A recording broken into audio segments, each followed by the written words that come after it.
Good evening, good afternoon, good morning, wherever you are. Welcome to Dreamy Dreamland and Sensei Al Bob. I am Sensei Al Bob, your griot, here to tell you a story. So, years ago, I was at a university, and no one had their own computers, but they had computer labs. So, when you wanted to do computer work, you went into computer lab, and I was writing things for my employers, and this was their computer. So everything I needed was in that computer, and I would log on, and then I would do my research, and then I would write. And what was bad was that the school had a very its infrastructure was not the best.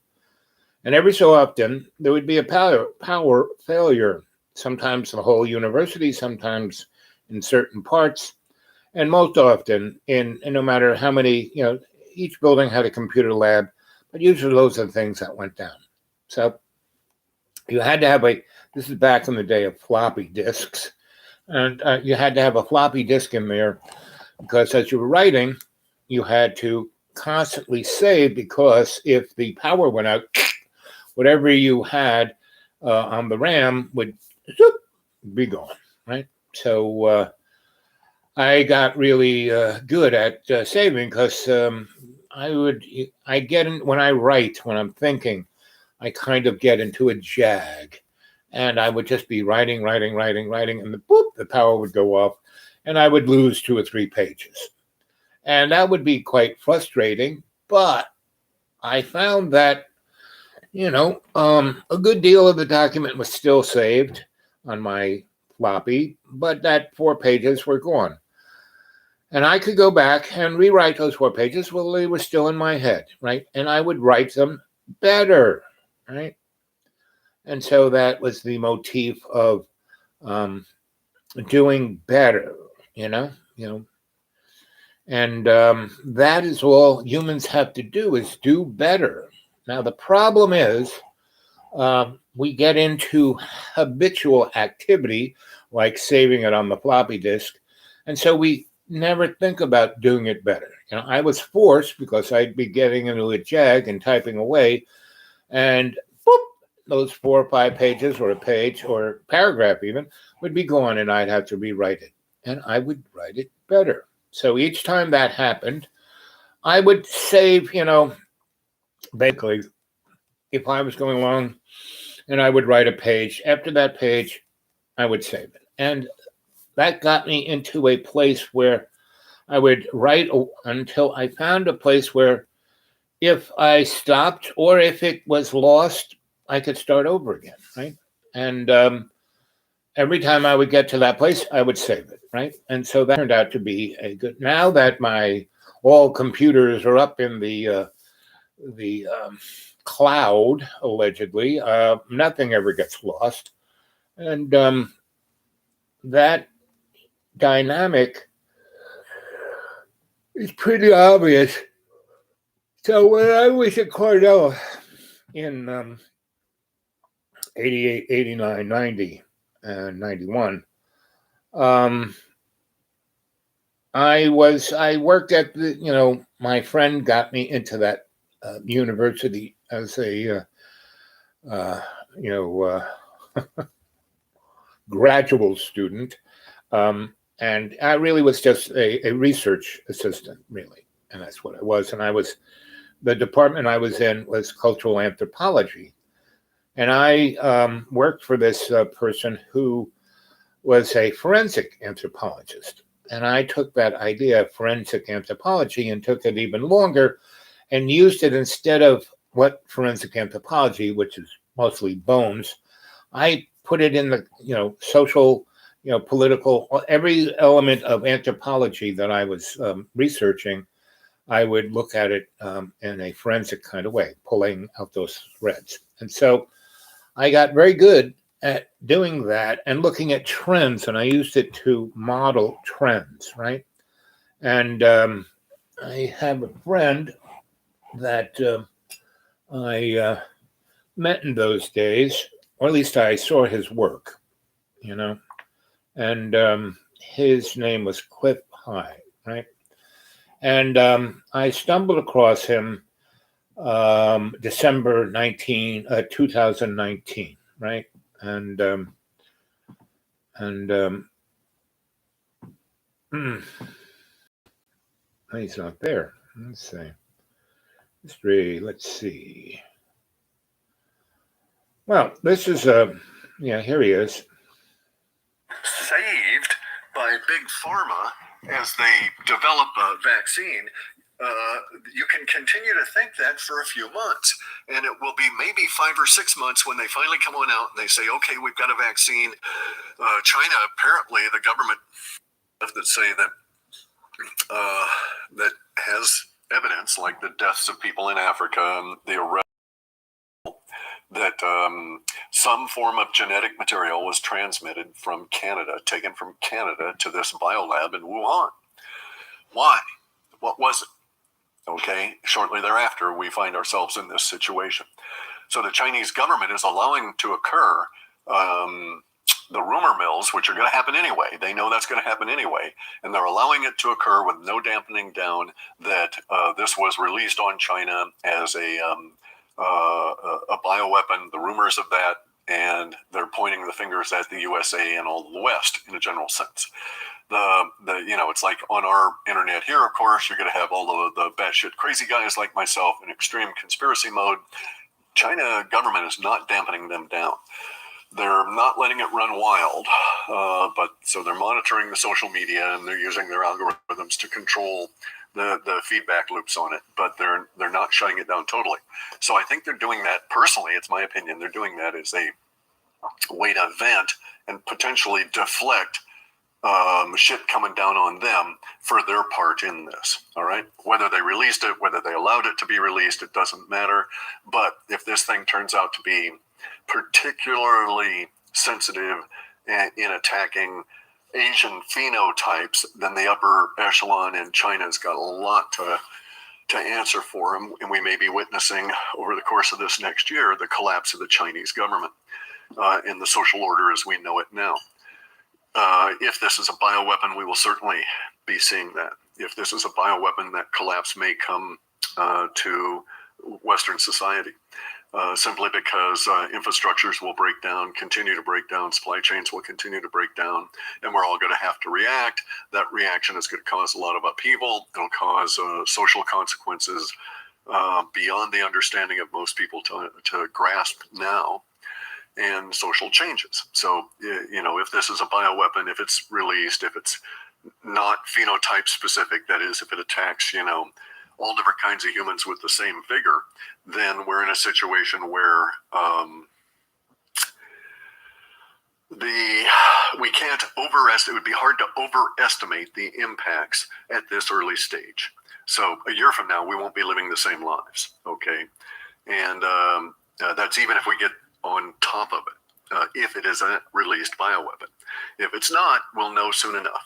I do not believe that we will see any kind of release of pressure on the populations from this over the course of April, which is when it would tend to die out if it was just a regular seasonal flu. That being the case, if you've got anything going on over the course of March or April that involves travel, you may want to be.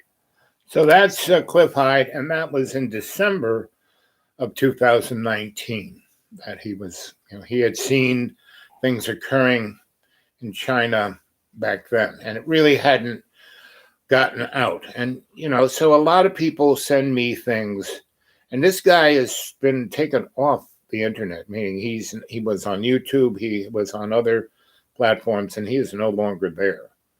And this was just in my little, package, my little hard drive, my little, And his name is Cliff High, and I'm sure you can find him here, there, and everywhere because nothing disappears from the internet. It can be taken off of platforms, but it's still around somewhere. So Cliff was pretty cool, and in his estimate of what was going on, and that was 2 years ago, what you just saw, right? And so that goes back to the things about starting over is okay, meaning, the world hasn't collapsed yet, but it is in a stage of redress. It's like somebody wants to have a restart, right? Because the dynamic is why I do this is that when I put my arms down, my shoulder blades hurt. Up here, it seems to be less uncomfortable. But anyway, and it also supports my neck. There is no headrest in this chair. So I had seen harbingers of this, like when I was at Cornell. So my job at Cornell was to look at, once my superiors realized that I was taking, the normal nomenclature of anthropology, sociology, psychology, and mixing them together in a shamanic, alchemical kind of way, the people who were higher up, who were giving them money, who were, funding things from entities like Brookings and the Ford Foundation and the Rockefeller Foundation and, Council for Foreign Relations and guys like that, were noticing my feeble attempt at starting over again, looking at things in a total different way. Because if I was going to have the resources of Cornell to play with, I wasn't going to just do the same old same. I was going to, see what I could, stir up. So the people, the scholastics, surely hated my guts and didn't like it. But they're, Cornell, if you go to any national laboratory, there's a Cornell, in Los Alamos, Sandias, Kirkland Air Force, Brookings, not Brookings, that place in Long Island, it starts with a B, not Babylon. What's it called? But anyway, all the national laboratories have a Cornell Avenue, a Cornell Boulevard. Cornell is a pretty big deal. I mean, back in the, in the Manhattan Project before World War II, they had, them and the guys in California at Stanford were the only two people who, and in Chicago, they're the only guys who had anything close to a particle accelerator. And Cornell has one underneath his football stadium. So anyway, I was there. And so at Cornell, there were some really interesting dudes. And when I was playing around with things, mixing and matching, starting over again, they those interesting people kind of would have, hey, I want you to take a look at this, and I would be looking at things from all kinds of departments. And once Reagan came in and started his little Star Wars program, a ton of money, I mean, a ton, like trillions of dollars went into that research. And in Cornell, they built this building that looked like Darth Vader. It's like 20, 30 stories tall and maybe 60 stories underground, and had no windows. And, you went to the front door and they had, military guards with machine guns, and you had to have, before you went in, you had to have a little badge. And it was, those little squirrely things in a square that you kind of now, scan on your smartphone, and it tells you, what's on the Chick-fil-A menu. Well, that was designed to be an unbreakable code for security. And so I went into that building a number of times, and, someone would call my boss and they'd say, hey, we want to see the dude. And remember, if you want to get a hold of me on my Gmail account, it's the dude awake 42 at Gmail, right? So the dude awake 42 at Gmail. And if you want to send me something in PayPal, they'll ask you what's the email address, the dude awake 42 at Gmail, right? So So early on in my life, I kept blowing things up in my parents' apartment. My mother got sick of it, and she walked me down Third Avenue, walked in the first electric shop she could find, and that was Mike Stoll's basic shop, uptown shop. They had Grandpa Stoll had a downtown shop where Nikola Tesla had his building, right? And so my electrical mentor was Grandpa Stoll, and he was Nikola Tesla's bench electrician.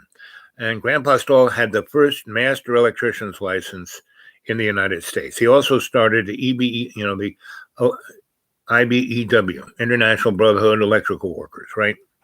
And this is what. Who are you? You look vaguely familiar. I look stunning. I look stunning. And here's a little something about Nikola Tesla. The Egyptian pyramids are without a doubt the most mysterious structures on planet Earth. We do not know when they were built, how they were built, who built them, and most importantly, why they were built. The Great Pyramid weighs nearly 6 million tons and consists of 2.3 million stones that are cut and fit together with laser precision. Many of these massive stones, which weigh as much as 80 tons, had to be transported from vast distances of more than 500 miles away. For thousands of years, it stood as the tallest unnatural structure in the world. Certainly, there must have been a good reason to go to all this trouble to construct such a wondrous monument, and we now know that it certainly was not a tomb. Nikola Tesla, who is perhaps the greatest inventor of all time, had a particular infatuation with the pyramids. He believed they served a higher purpose, and throughout his career he attempted to unravel their mystery.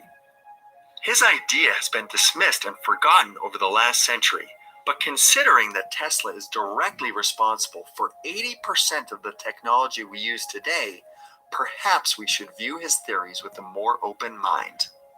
Today's episode is a brilliant showcase from the original Gaia series, Ancient Civilizations. We chose this episode because it opens the gate to new possibilities and new perspectives surrounding the pyramids. We ask you to suspend your disbelief and take a journey down the rabbit hole through this insightful presentation.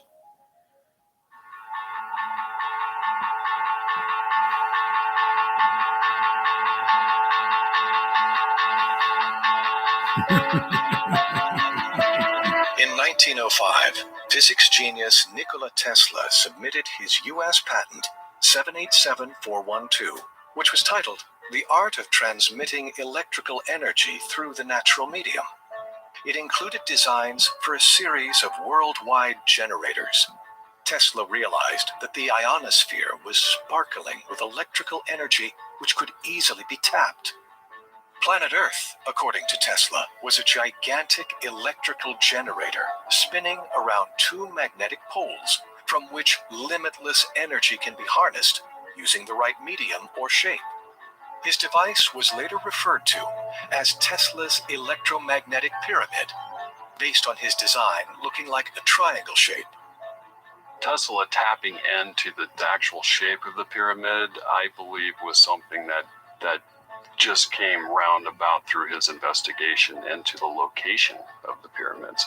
Because what appears to have happened is that he realized that it wasn't the actual shape of the pyramid so much, although pyramids exhibit fractal energy much more efficiently than other types of designs. But what he discovered was it was the location of the pyramids that created the power. And when he built his facility here in Colorado Springs, and then on the East Coast, he did so according to the laws of where the pyramids at Giza were constructed. And it had to do with the elliptical orbit of the Earth and those sites' relationship to the actual equator. That there was an actual construction somehow taking place between those very specific sites and the overall energy field of the Earth. And because of that, he believed he could transmit power wirelessly. Tesla's discovery and device disappeared after his mysterious death in 1943. But what he was trying to tap into might have just scratched the surface of understanding the power of something much more ancient. According to Nikola Tesla, 369 is the key to the universe. Tesla. And so at Cornell, things of that nature. And because I was exposed to all of that, first through Grandpa Stahl and him being Griot telling me stories, and the Mohawk Electric Building on the corner of Hudson and Duane or Reed, I think it was Reed, either one of those,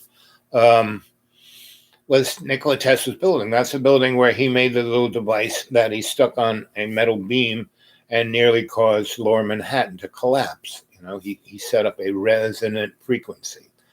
And in that building, there were all these copper pipes that came in this one room that you could go and you could listen, and it was like a time machine. You could hear people's conversations from lots of different places and times. It was quite interesting. And it had this really, when you went into that room, it smelled like serious ozone, right? And there was no discharge, you know? And I was probably, when did I live in that? I was probably 18 or somewhere between 17 and 19. I lived in that building. And then again, when I was 21. And then it got sold to be a condo, and they ripped all that crap out, you know? And all, you know, that's when Tribeca started to become Tribeca. And Tribeca really didn't hit the big time until the 80s, but and that's when I was in Cornell. Well, end of the 80s. I was still in New York until 88. I left New York in 88. And so I have started over, and that was one of the beauties of New York City. Every 4 blocks was a different, almost country. Like you went up 2nd Avenue, and that's why the UN is there, because every 4 blocks there would be Lithuanians, Polish, you name it. Every 4 blocks there was, and basically everybody spoke that language. They were just off the boat. There were tons of restaurants, of Polish restaurants, Ukrainian restaurants. You name it, kind of restaurants, and that's one of the beauties of New York. And when I was a kid, that was its heyday of that, in the 50s. And so I was a product of all of that, and that I didn't, the first 7 years of my life, my grandma brought me up, and so I had this unbelievable grandma who, did not believe in believing anything. She was really amazing at suspending her disbelief. She didn't believe in anything, and she didn't disbelieve in anything. She had this open mind that was truly amazing, right? And she loved movies. We would go to the movies, 2 or 3 times a week, and we would. She had a zillion Reader Digests. That was her the avenue of her reading. But we had the 34th Street New York City Library that we would go in, and she had been going there for so long that we could go into the reserve library no problem. We would just walk, hey Bob, how you doing? And it was and we lived right in this place off of Adam Clayton Powell Boulevard, and it was like it was just the crossroads. It wasn't Times Square, wasn't the crossroads. Up there in Harlem was the crossroads. And so, I had this experience of starting over and over and over again, because no matter where I went, there would be someplace new, and I would start over again, right? And so that's where we are right now.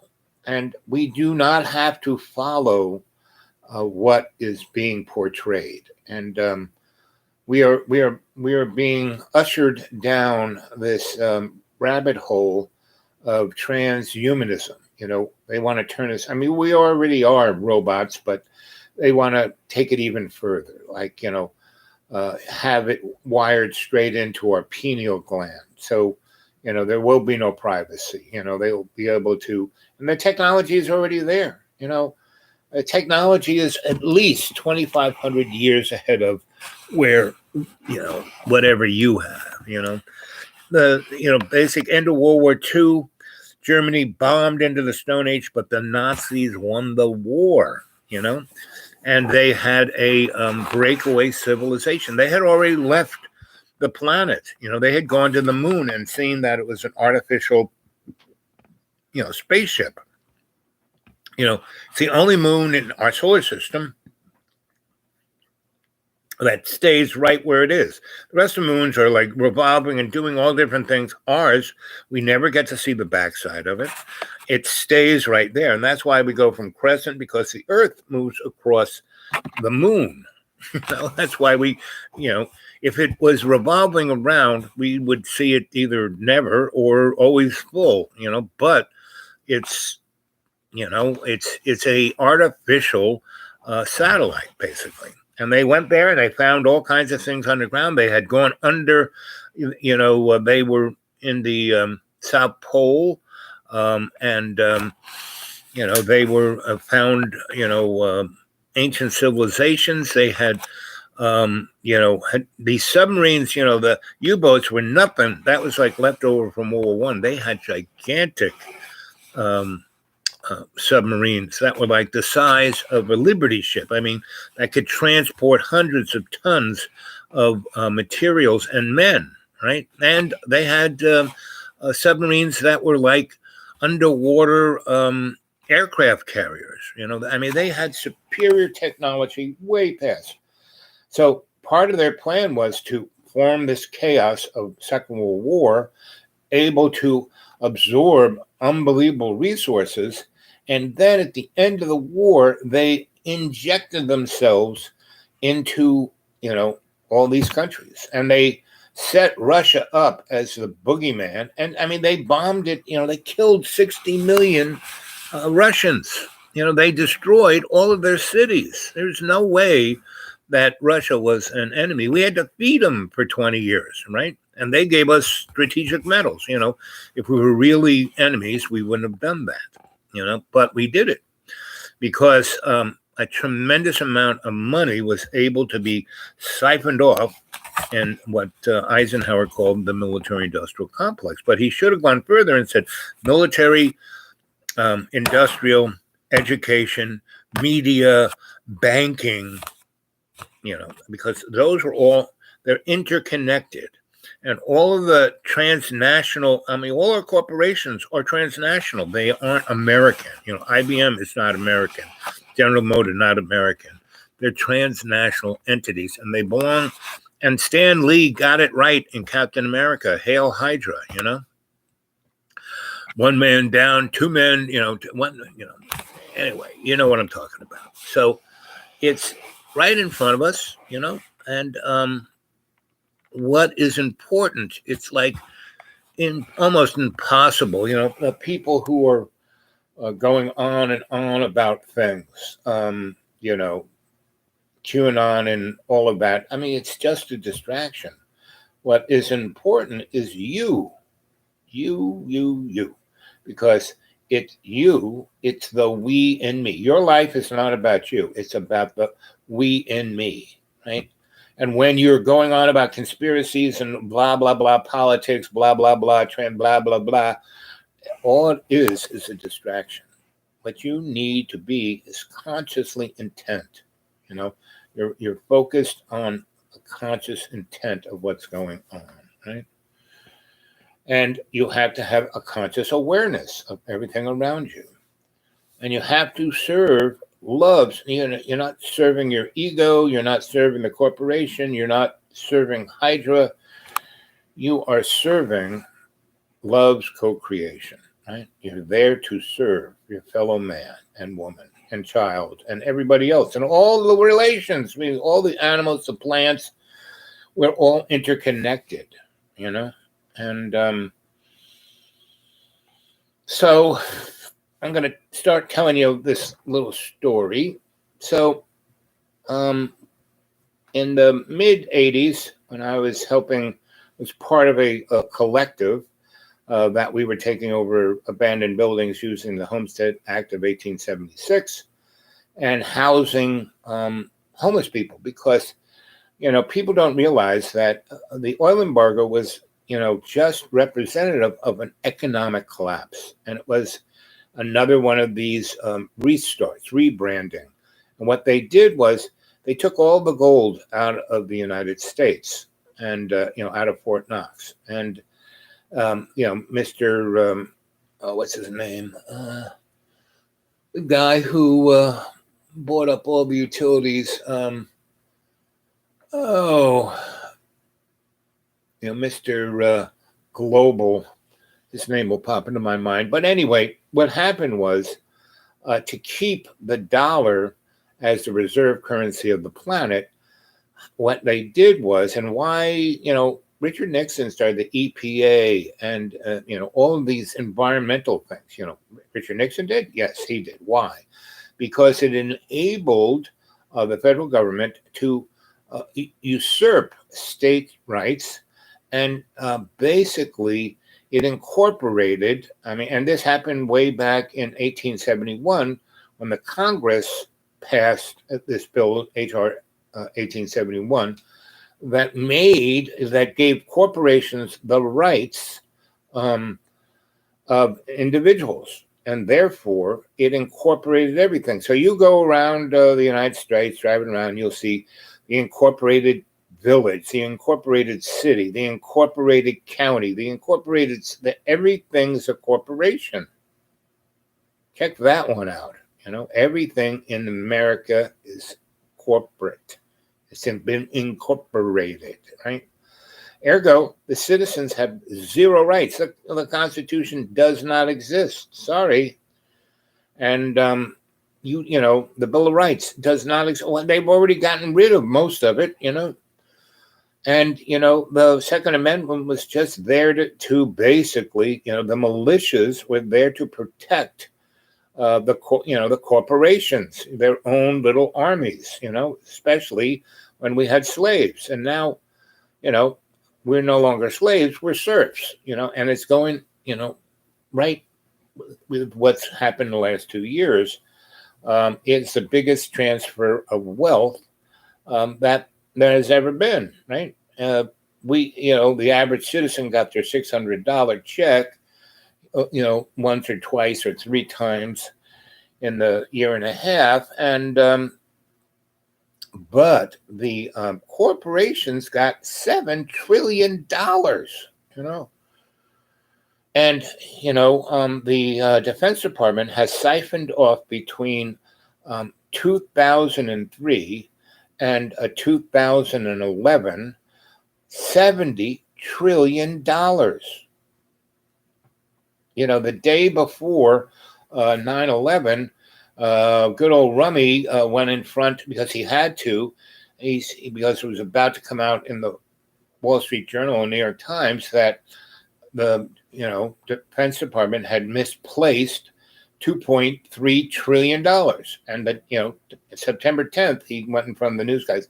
So we realize this, and we're gonna get to the bottom of this. We have the best people in the Defense Department, and they got all the paperwork and all of the receipts, and we're gonna figure out what happened to that money.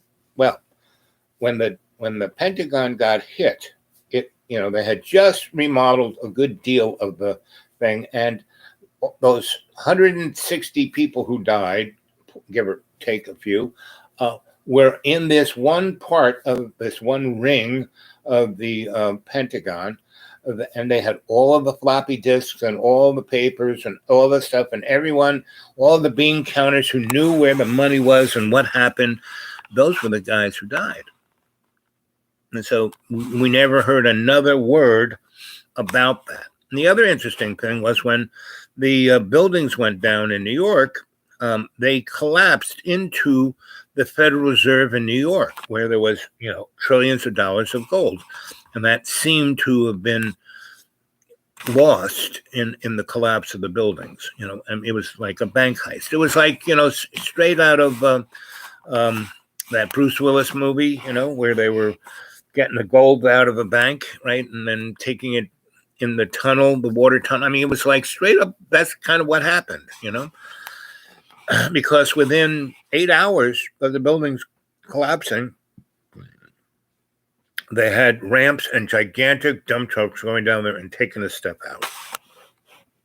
And so, I mean, you just have to look in any direction and it's like, something's going on, right? And it's time to start over and not doing it the same. And the problem with how we start over is that we do the same thing over and over and over again, expecting a different outcome. But no, that's not it. So we have to start over with love. Love's co-creation has to be the new way, the new reset, not, giving all the power to the corporations and saying, oh, well, they'll know better.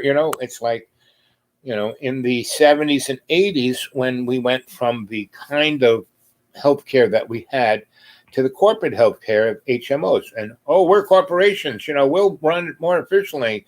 We'll make it, they made it, we were spending about, close to $3 billion a year for healthcare in 1979. And by, today, we're spending $2.2 trillion on healthcare. And, we are number 48. We're, Cuba and Venezuela and, places like that have a better healthcare system than we do. So, that's where we're at. We're at this place where we need to start over again. So I had a number of occasions to see this way before this happened. So when I was 16, Grandpa Stahl walked me into Cooper Union in Lower East Side, and right off of 2nd Avenue there, and walked me into the president's office and said, hey, Bob, this kid's going to go to electrical engineering. He needs to, take a few courses in that. Now, Grandpa already taught me trigonometry and how to do field equations and such, but he wanted me to experience what electrical engineers were, right? Because he was smarter than anybody, and he did it before anybody. He was Nikola Tesla's bench electrician, and Gordon Cliffs, he worked on that. The Niagara first, alternating current large industrial generating facilities. I could transmit alternating current, 1,100 miles, where Edison couldn't get DC to go further than 6 miles. So this is where I was. I was surrounded by people like this. And when I was 9, my parents lived on Park Avenue across the street from the Council on Foreign Relations, right up the street from Hunter. And there were no doors, no windows on the ground floor, right? And there was this gate that people would drive through, and there was an inside kind of thing where cars would, people would get off and go into the building, but not on the outside. And there was this one door, glass door, and it wasn't a door. It's just like hole in the wall, and it's glass. And I would walk by with my dog going to the park on 69th Street, and I would look in there, and all of this stuff was like, going on in there, and couldn't get in. But every day I'd walk by with the dog to take the dog for a walk, and we'd stand there and watch it, and there'd be holograms and all kinds of things, plasmas, and you name it was going on. And one day, this guy, I'm looking in there, and this big, tall guy comes up behind me, and I see him in the window reflection. He goes, "That's pretty interesting, don't you think?" I said, "Yeah." "You want to go in?" I said, "Yeah." "How do I get in? It doesn't seem like a door here." And he has a little fob, like that you now have for your car. He hits a little button in his pocket, and the glass thing just kind of slides into the wall, and he goes, "Go on in." And me, my dog, and this big, tall guy, and that was Billy Kluver, right? And Billy Kluver was one of the people at the Rad Labs who discovered background radiation, right?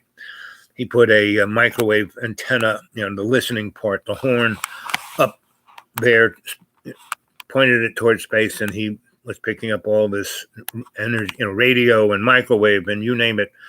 And he and a few other guys got a Nobel Prize for that one. And he also brought modern art to America. He did the Armory Show, which is now where the Museum of Modern Art is.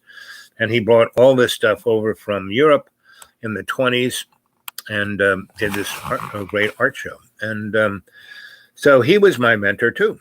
And so he was always taking me to see things that the average person would not be able to be seen, right? And that's when I first went to, I got into the CFR and played around in that place, and went over to the Rockefeller Foundation, and over at the UN, and he introduced me to a lot of folks, and that's between the age of 9 and 27, 26. Billy died. Well, no, he died a little later, but that was when he and I was his student, just like you guys are my student, right? You were my cadre, I was his cadre, right?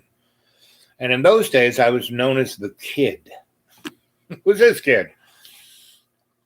So between Grandpa Stoll and Billy and a few other people, I had access, my grandma and a few others, I had some interesting access to things.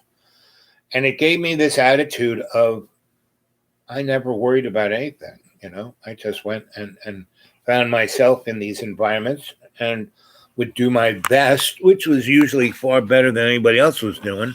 And so I would get a positive response to that, right? And that worked until I was in my 40s, when I no longer was the kid. And then I was more the dude, right? I started being the dude at around 25 and kept being the dude until I was about 48. And then I was Brookhaven, that's the place. And when I was hanging out there, everyone was a doctor. And I had been earlier on when I was about 21, I worked for Lester Polikoff, who was probably the best at his time, the best scenic lighting and scenery designer there was. He, did all the great, Cat on a Hot Tin Roof, West Side Story, you name it, he did it. And he was Joe Melziner's best boy. Joe Melziner invented he brought electricity to theater. Up until then, they had gas lights. And Joe, the Fresnel, the Lico, Follow Spot, all those were Joe Melziner's.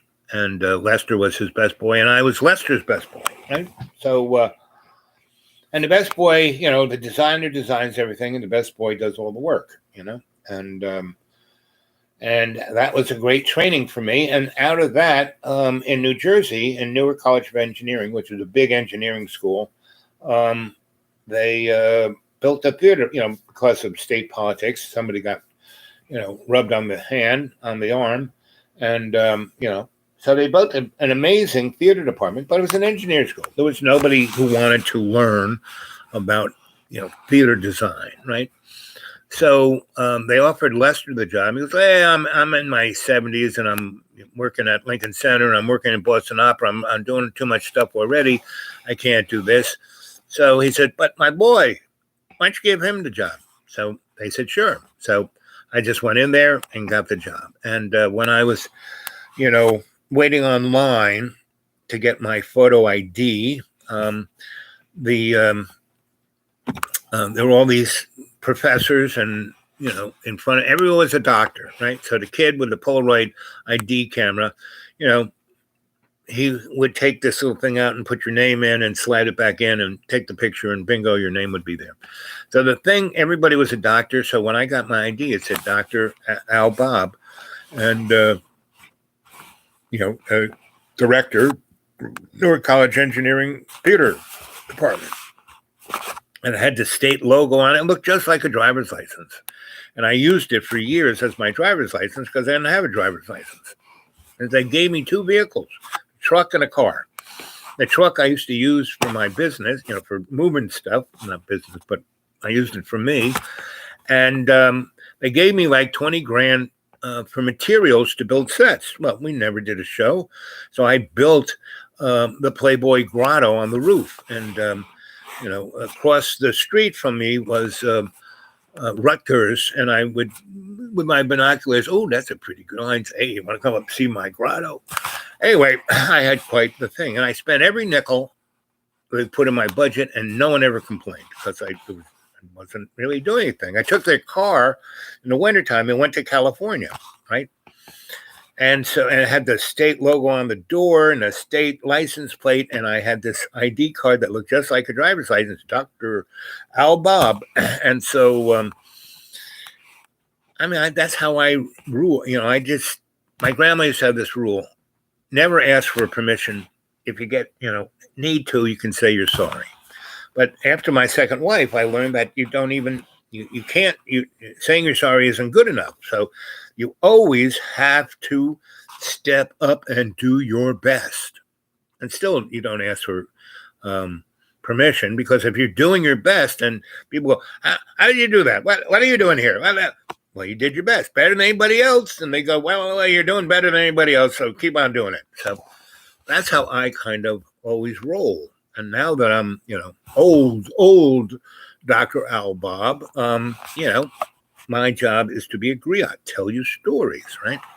So I would every now and then have these paranormal experiences, and they wouldn't freak me out. I would just go, because my grandma brought me up to not be scared of anything and not, to suspend my disbelief, to try to understand what's happening in front of me, and using Occam's razor, where you take away all the things it couldn't be, and then you're left with what it is.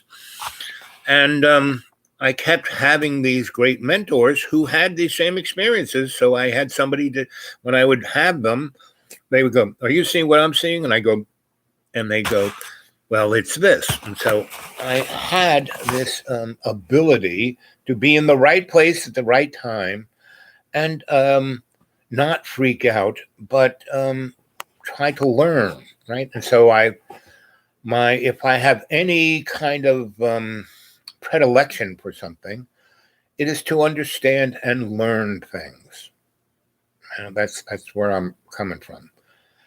It's not money, it's not power, it's not addiction to any substance or experience. It's to learn, to understand, to expand my ability to serve love's co-creation, right?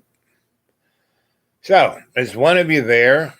It's 48 minutes. I told you guys that I'd be doing this show between 7:30 and 8 o'clock, and here it is. So, let's see.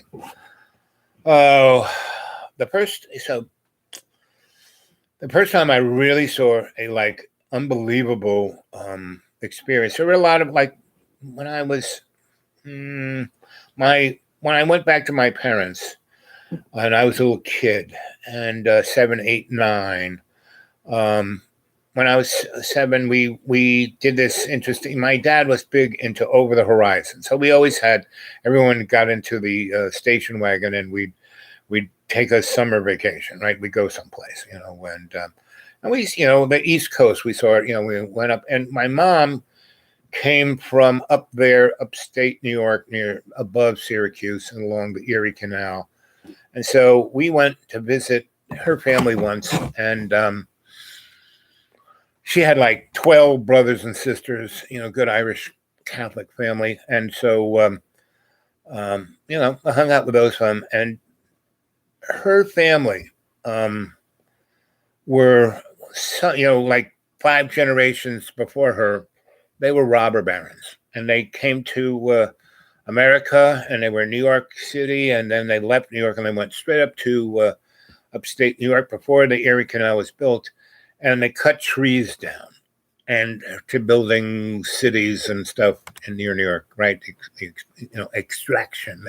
And they were some of the first robber barons. And they did everything they could to lie, cheat, steal, and become extraordinarily wealthy, right? They weren't the Astors or the Biltmores or the Rockefellers, but they were, right near them, and so that's why mom came from. But over those generations, there was nobody as robber baron like her great grandfather, and he was like before the Civil War. And so, he was one of the guys who coined the phrase empire state, So, so her family was always but the only person who's left was her great aunt. And I don't know if you've ever seen the movie Wonderful Life, and there's a guy in the wheelchair, Mr. Potter. Well, my mom's great aunt was like Mr. Potter. She was really, when she was young, gorgeous, hot, and horny. And she married really wealthy men and then fed them high cholesterol diets and screwed them until they had heart attacks. And so she also studied the law very clearly. And so before she got married, she had them sign contracts that if they died, she got everything. So after marrying 3 really wealthy guys, she owned virtually everything in 3 counties up there. And all the banks, all the property, she owned the people. And she basically did what now the transnational state is trying to do to the world, meaning she basically had everyone as a serf, right?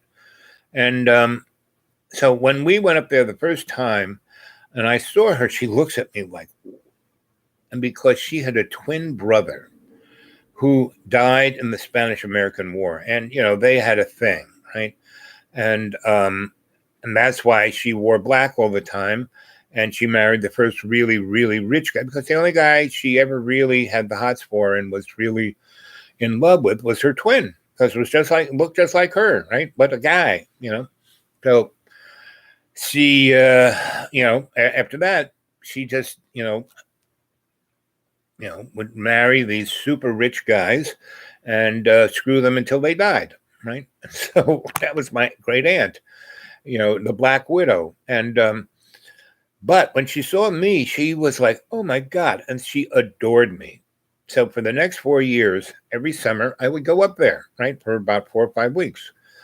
And it was like Pollyanna in that when I was there, my great aunt, instead of being the bitch and making everyone's life miserable, we would go do stuff, have fun, we'll go for walks and bake. She was a pretty good baker and go downtown. When I would go downtown, every store owner, Al, you want to, here's an ice cream cone, here's an apple, stay here longer. Keep that bitch off my back. And so her house was totally haunted. She had so much shit in that house. It was unbelievable. And it's all like, if she had died now and people had like auctioned it off, there'd be millions of dollars worth of stuff. But people just threw it away, She died in the 50s and, she threw it away. It was like unbelievable. Anyway, I got a few things out of it. And then John Boy went through my stuff and he put it on his God, it's amazing. He put pictures of my great grandparents' wedding pictures and their wedding certificate, and this box that was from China that was inlaid, and it was like a magic box. It had a secret compartment, and it's everything that was in my great aunt's house was like some kind of device that was paranormal. And so John Boy, took it upon himself to, oh, this is mine. Everything in my house, this house is mine. So he kind of picked it up, and I saw him, I wasn't, he threw me up the 32nd time, and I, that was about 2.5 years ago. I haven't been back. And he go, oh, please come back. Oh, come back now. Every time we talk, I'm 200 miles away. Just get in your car and drive here now. And then he'd throw me away. I mean, he did that 3 different times. I mean, I drove all the way up there because, oh, you can stay here. And, lasted about 6 hours and then, had no place to go. So that's why I'm not that quick to go there because, really. But anyway, so everything around us is, and what is paranormal and what is supernatural, right? So paranormal is the parallel normal. So when you're like, you see that little thing over here, that's another universe that's right here. And just through, your side view that you can see, you look at it straight, you don't see it, but you can capture it through your peripheral vision, right? And that's where you exist to have deja vu is in your peripheral vision. And if you understand these things, you can navigate them. But most people don't. And so they are taking advantage of all of this stuff. So there are parallel U's, lots of U's. Some of them are nicer than the U that's here, and some of them aren't, right? So, and they're not ghosts, they're just ghost images, And so that's paranormal. I mean, the parallel normal is right over there. And the supernatural is the natural that's super, meaning what we experience, right? What we can see with our senses is 0.000000495, right? That's all we see, right? There's so much stuff, and that's where we're starting to realize starting to have, but before radio, we had no idea that, suns and solar systems made radio waves from microwaves from infrared. We didn't know any of that stuff because we don't see or hear or high frequencies. We don't. We have to invent instruments, and the people who invent them were guys like Tesla and Madame Curie, who were meaning they would go into state and see this stuff and realize it. The lady, Crook and Crick were given the Nobel Prize for the DNA, but the lady who really discovered it, who developed the technique of X-raying genes, who died of that radiation, only the people who were in that discipline understood that she was a smart one. The other guys were just morons. And 50 years later, she gets a tacit, yeah, she was the smart one, but she's gone, and she was treated like crap her whole friggin' life, So that's why you need to serve love's co-creation. Otherwise, you're gonna have a miserable life, right? I'm a homeless guy, and I'm having a divine life, right? Things always work out because I'm not thinking about me. I'm not, how am I going to pay my bills? No, I'm here to serve love's co. I'm here to serve you, the cadre. And there's like 450 of you. It gets close to 500, and then almost 500, and then it drops down, right? It's now at 430. Last time I looked, it was at 450. Now it's 430. So come on, subscribe, hit that little bell, be part of it. I'd be much more interested in, communicating with you on the live chat. There's nobody on the live chat, right? And pretty sure I turned on the live chat. I made it public. But anyway, if no one starts on the live chat, I'm going to bail by the time it hits 60, right? And just want to say, hey, hi, ask an interesting question, Let's start the dialogue. Anyway, so there are Nazis everywhere, right? So not only did I see paranormal stuff all the time, and not, when I was 6, 7, 8, 9, I was at my great aunt's in the summers, right? And I'd hang out with my Uncle Leo, who was a Mohawk Indian. He was the chief of police and the judge, and everyone loved him. So they used to vote for him, but now and he would smoke like 6 packs of cigarettes a day, but he would bless everyone. He died in his late 80s, and he never coughed. He just died in his sleep. Right? He had no debilitating anything, right? Because he was consciously aware and consciously intent the whole friggin' time I knew him. And he kind of was he always told me stories. He was he was the first guy told me about griots. He was a storyteller. He wasn't just the sheriff and the judge. He was, my real job was to tell a story. And he was like Andy, he never wore a uniform. He only, who's there? X74 key. Yeah, happy Thanksgiving. Yep. And Thanksgiving, it's another one of those things like, Chris, everyone, oh, we don't want to cancel our culture. Chris was a great guy. No, he was a total scumbag. When he was not an explorer, he was more a scholar. He read the same books Plato did, who understood that just across the river there, the Atlantic was, other places. And, the Queen of Spain, the Pope didn't want to send him, but the Queen of Spain sent him, and she gave him 3 crappy boats, and all his crew was out of jail. And so they barely made it to Hispaniola, which is Haiti, right? And there was 6 million indigenous people there. And they couldn't even land, and the Indians came out and got them and nursed them back to health. And he wrote in his log, these people are great, they're tall, they're beautiful, they're smart, they'll make great slaves. With 20 guys and rifles, I could conquer these people. Well, he came back 2 years later with his sociopathic son and 2,800 shock troops, all, guns, pistols, cannon, and basically killed 6 million people within, a short period of time between the diseases. And that's why they had to go to Africa and go because they cut all the trees down and they did all kinds of things, which caused, the diseases to come, because they went into these environments that shouldn't have been cut down to grow plants and, to take back to Europe and make money. And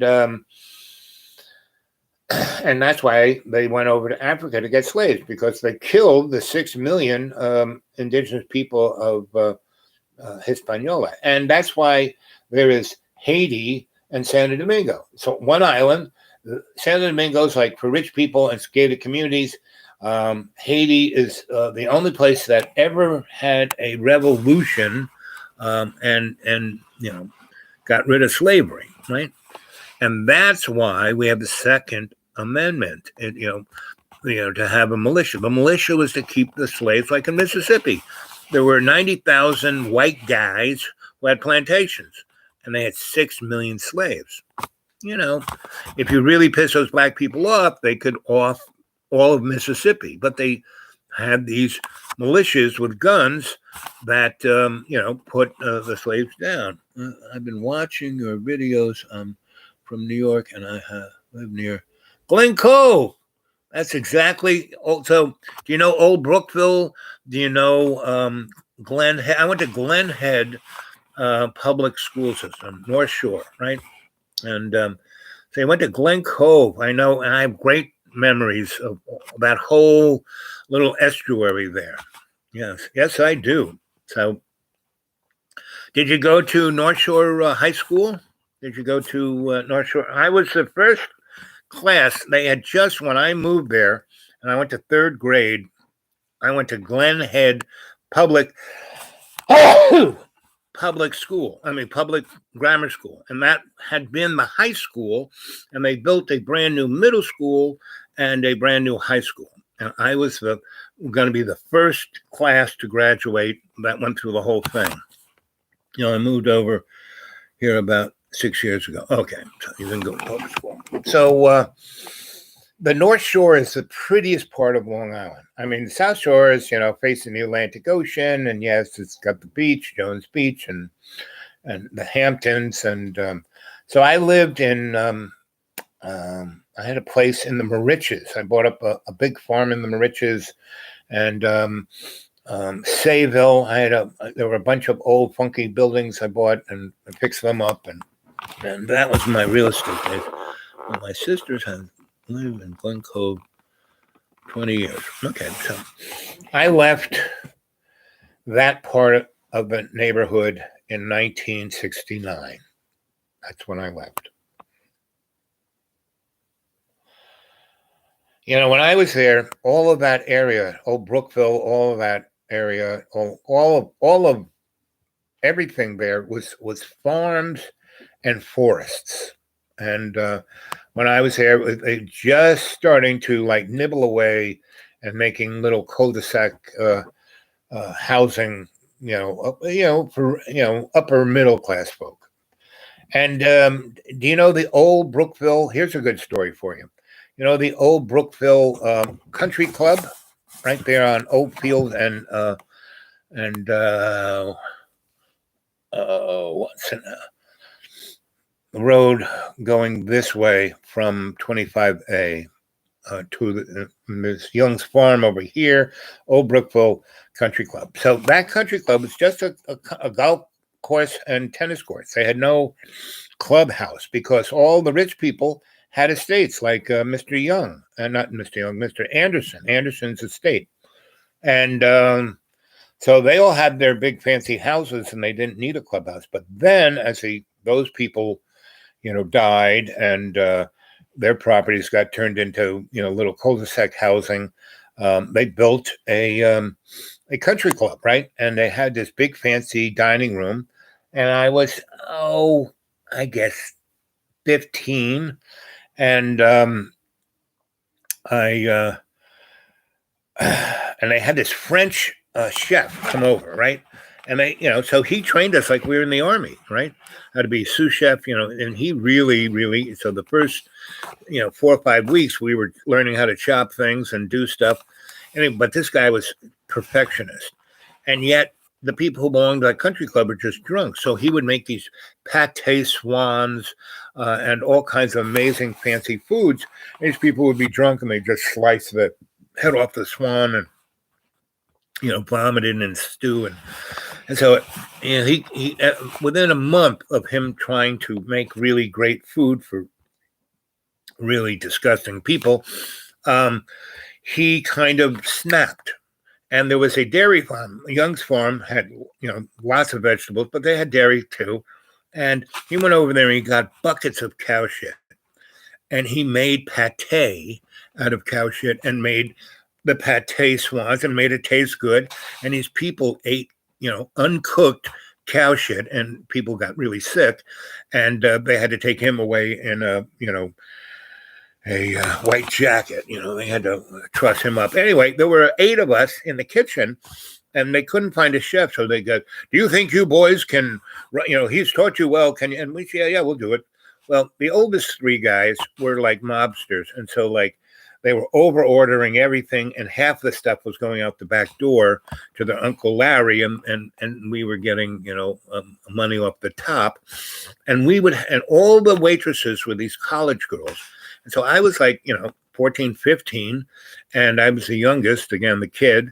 And it was truly amazing. That whole summer, we would, the people would, collapse and leave by midnight. And then we would go nuts and have orgies in the pool. And I'm 14, and these kids are drinking like fish and smoking. And these girls who were like, between the ages of 18 and 22, you're cute. They liked almost the nubile young boy here, the kid.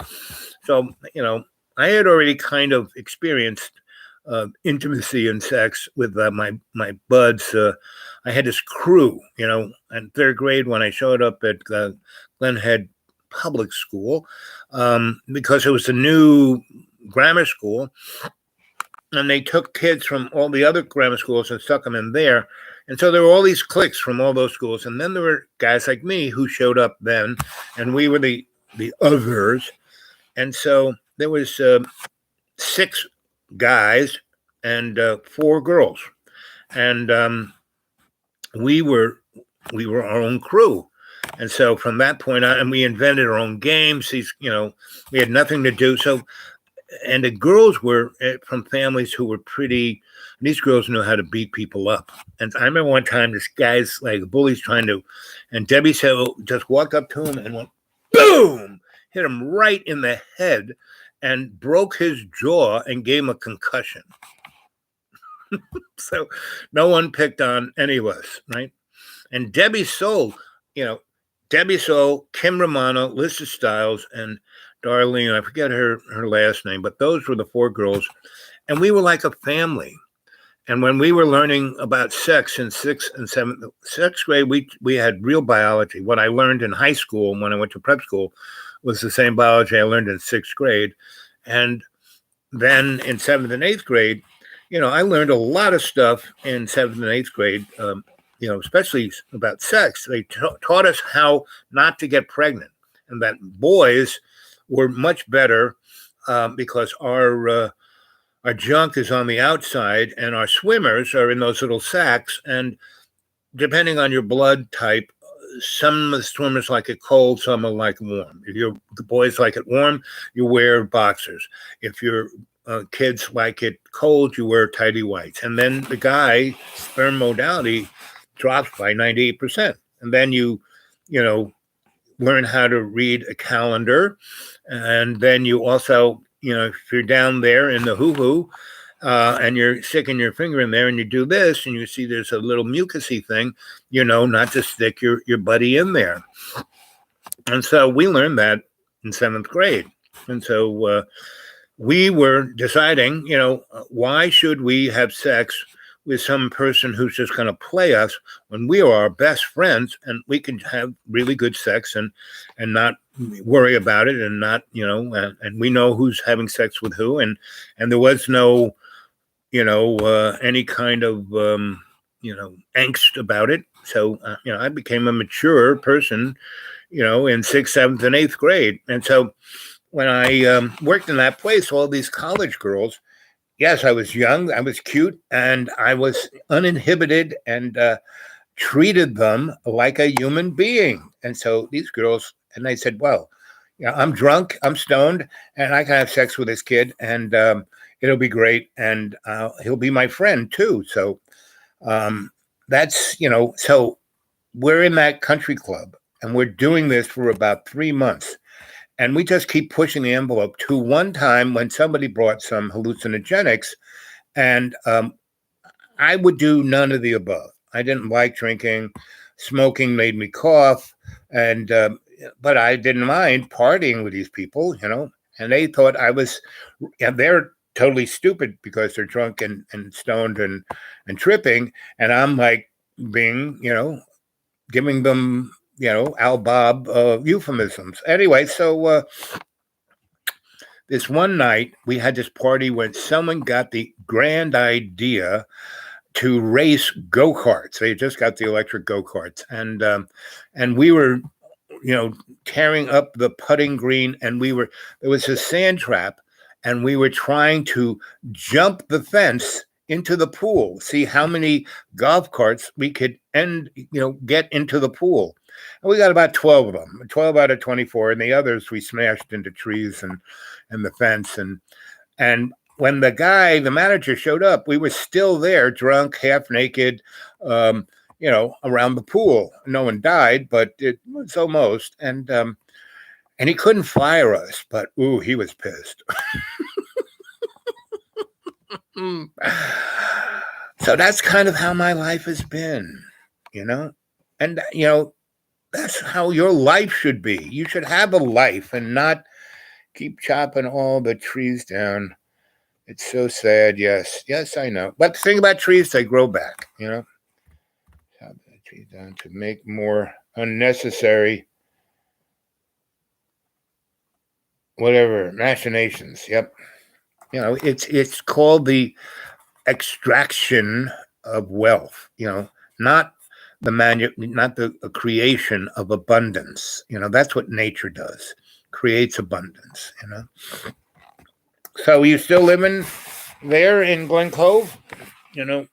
What is that town? I love the little town that was between Glen Cove and Glen Head, and there was that, and it was kind of, Glen Cove and Glen Head were kind of, had a few little hills, but that town in between actually had some pretty interesting hills. East Norwich, yes. There are a whole bunch of those little towns, and the inlet that Glen Cove is, it goes all the way in, and there's the bridge that 25A goes over where the Miracle Mile is. What is that called? Oyster Bay. That's what it's called. Oyster Bay. In a town. That's where Billy Joel came from. But known as Oyster Bay. Yep.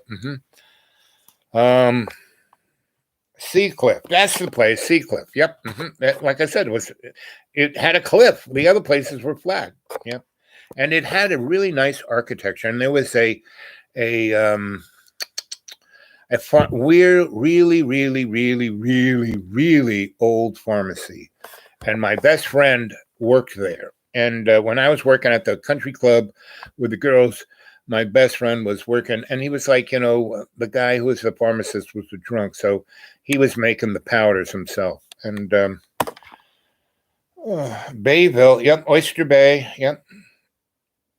And that whole that whole northern side was so, and it goes all the way out to Oldfield and Stony Brook. We had a house in Stony Brook, which was really nice. And when I was, then years later, I came back and I was on the other side where the Mariches were, and Sayville, and, Islip, those places I bought. And that was like in the 80s, early 80s. And, the collapse of 86 to 88 was happening already. And so real estate had crashed already, and I was buying it and fixing it up. And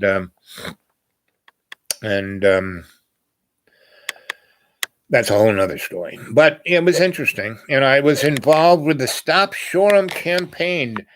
We stopped, and that's why I stayed in Long Island for 5 years, because I made a commitment to stop the Shoreham power plant, right? And I was the Minister of Fun. I made it fun, right? And because most social movements aren't fun, and that's why they collapse and burn, right?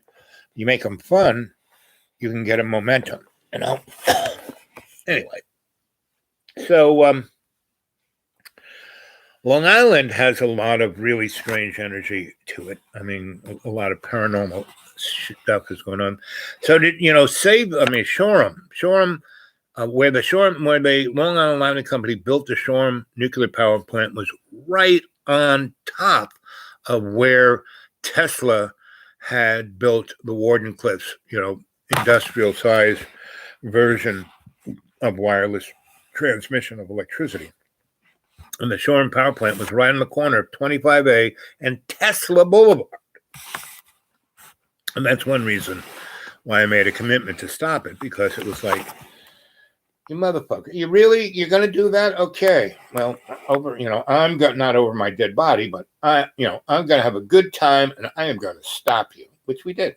And not just me, but my little strategy of making it fun, and also involving the police, meaning we made the police our best friends. Instead of them arresting us, we educated them on what a nuclear devastation of the Shoreham plant would be. And all they had to do was turn it on, because it was so poorly built.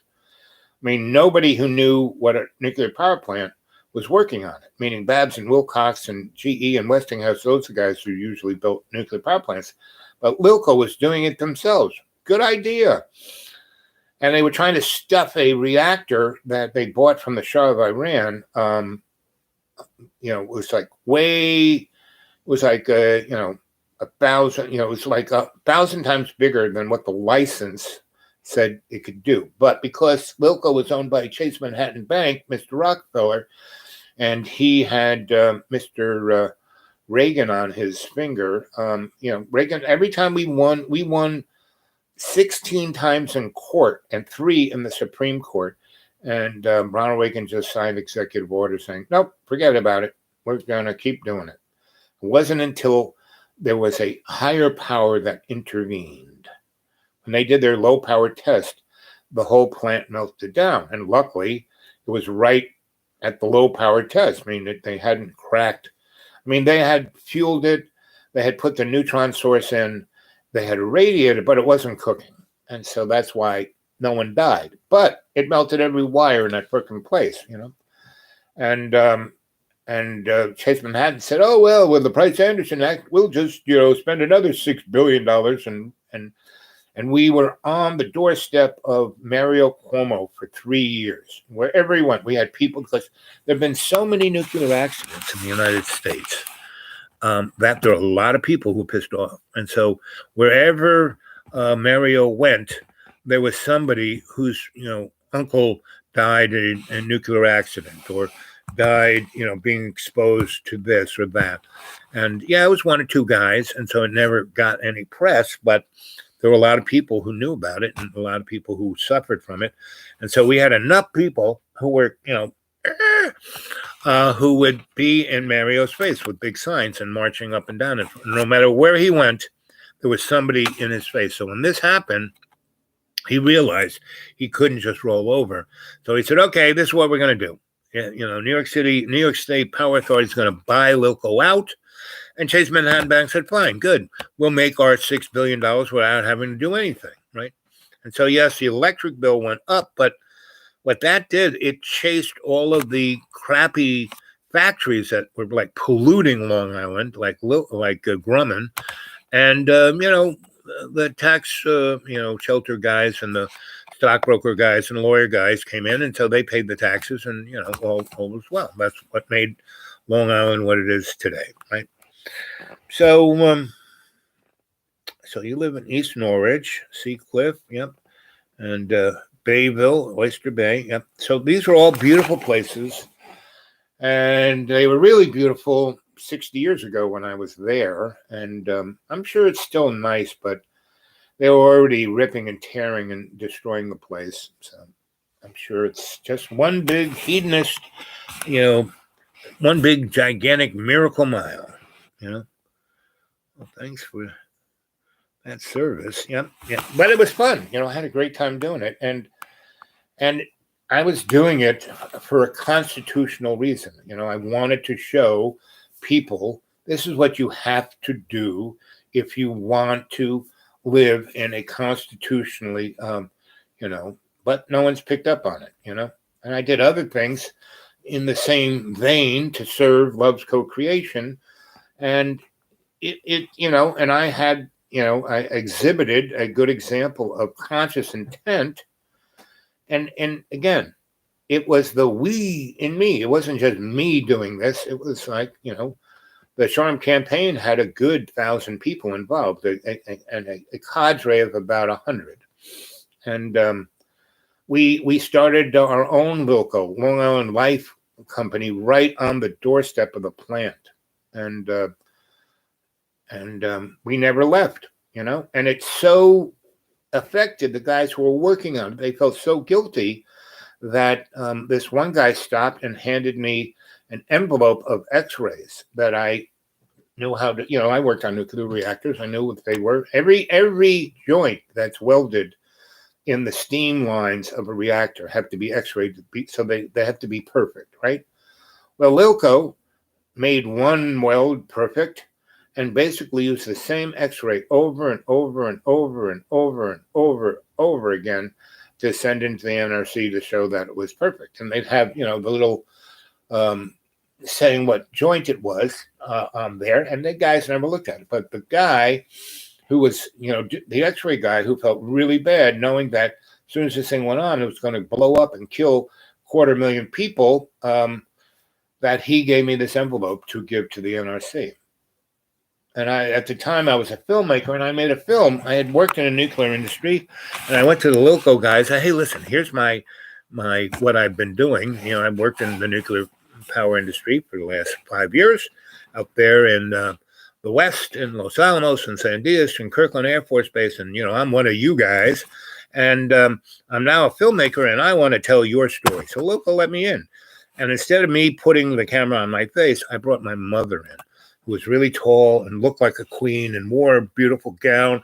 And she's a really smart girl. And she just kind of walked around, and I had the camera on her. And she kept saying, like, your mother would, this place is a mess. Clean this up.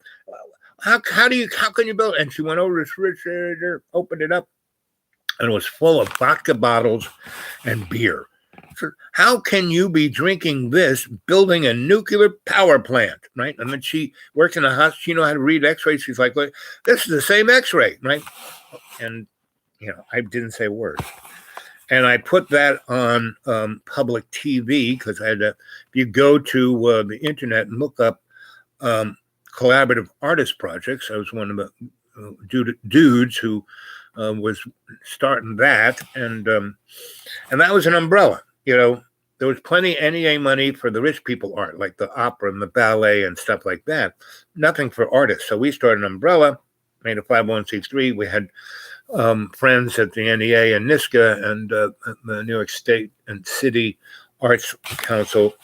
And so we started our own two art galleries. We started Soho. We got the guys from 57th Street to come down, like Ivan Karp at 420. And who was the other guy? Brooke Alexander. And my mentor, Billy Kluver, Museum of Modern Art. And then we helped entities like the Knitting Factory, Franklin Furnace, PS1, BAM.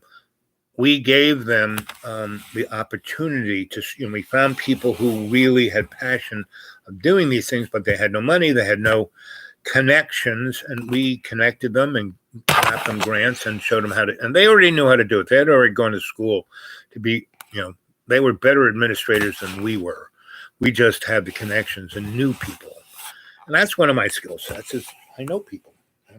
Wherever I go, I know people, right? So that was New York in the 60s, 70s, and 80s. And I left in 88 and went to Cornell and started my career as a itinerant scholar and did that until 2006. And then I started being a consultant. And then around 2008, 7, I started working for the desperate corporate lawyers and did that until 2014 when I died in a plate of spaghetti. Right?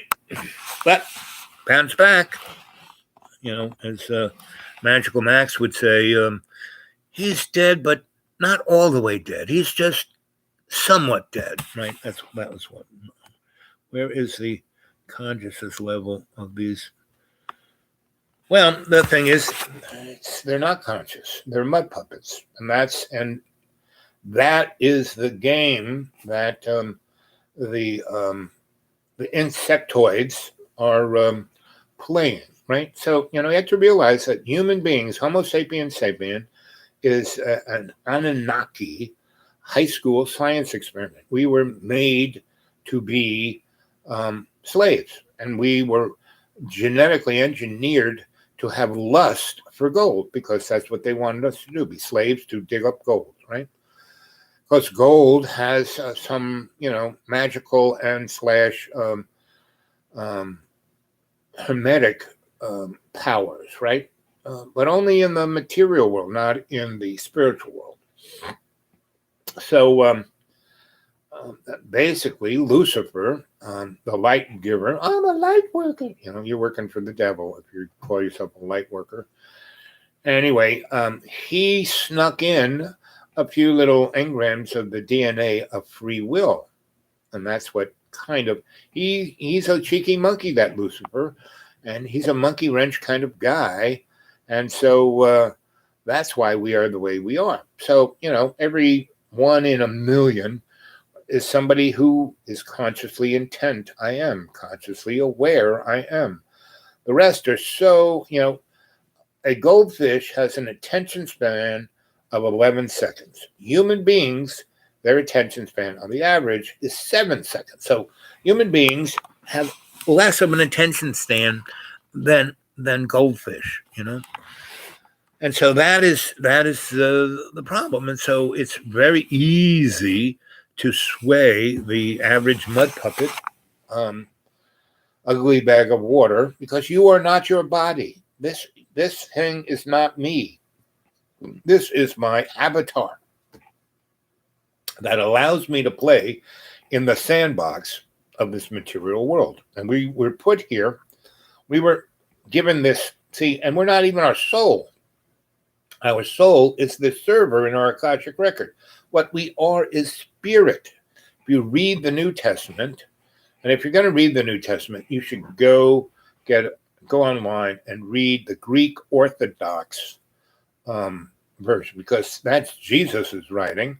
And, him and Mary Magdalene and the crew went to the islands in Greece, And he didn't go up into the clouds. He just walked up a hill. That's how moron his boys were. Oh, look, he's going up into the sky. No, he's walking over a hill with the girls, So, oh, boy. I'm just going to bail at 60, but I'm having fun with you, TM7KY.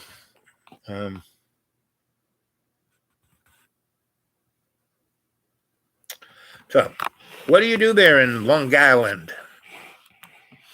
And, TM7 Key, you should get a hold of me at the Dude Awake 42 at Gmail. The Dude Awake 42 at Gmail. All lowercase, one line. And that's my email. And get a hold of me and leave your phone number, and I'll give you a buzz. Right? We can talk. A freelance court reporter. Really? I used to be I worked for the High Point Enterprise in High Point, North Carolina, as a photojournalist. And my best friend from high school, we went to a prep school called the Winchendon School for Boys, and he and I were the two, like everybody else in that school. There were only 136 boys in that school. And Joe Kennedy was my sophomore roommate. Alex Orb, whose family owned U.S. Steel. Perry Dye's family owned Seagram's. That was our school. The Shah of Iran sent his boy there. I went to school with the most powerful people on the frigging planet. And they were all neurotically nuts, right? And I had amazing teachers because all of our teachers, our headmaster was a real dick. And so he hired guys straight out of like schools like Brown and UMass and schools like that, good schools, but not Harvard and Yale. And these guys were going to be, as soon as they graduated college, they were heading for Vietnam, but they could get out of Vietnam by being a high school teacher. So he hired those guys. So those guys were smart enough to realize who we were, and they decided that they were going to make us real human beings. So when all of these guys would become heads of boards of directors of the Fortune 500, they might do a better job than their reptile parents. Not so much. I knew Eddie Merrill and Ricky Lynch really well. And years later, I was at, Occupy, right, when it was just getting going, and it was summertime. It was great.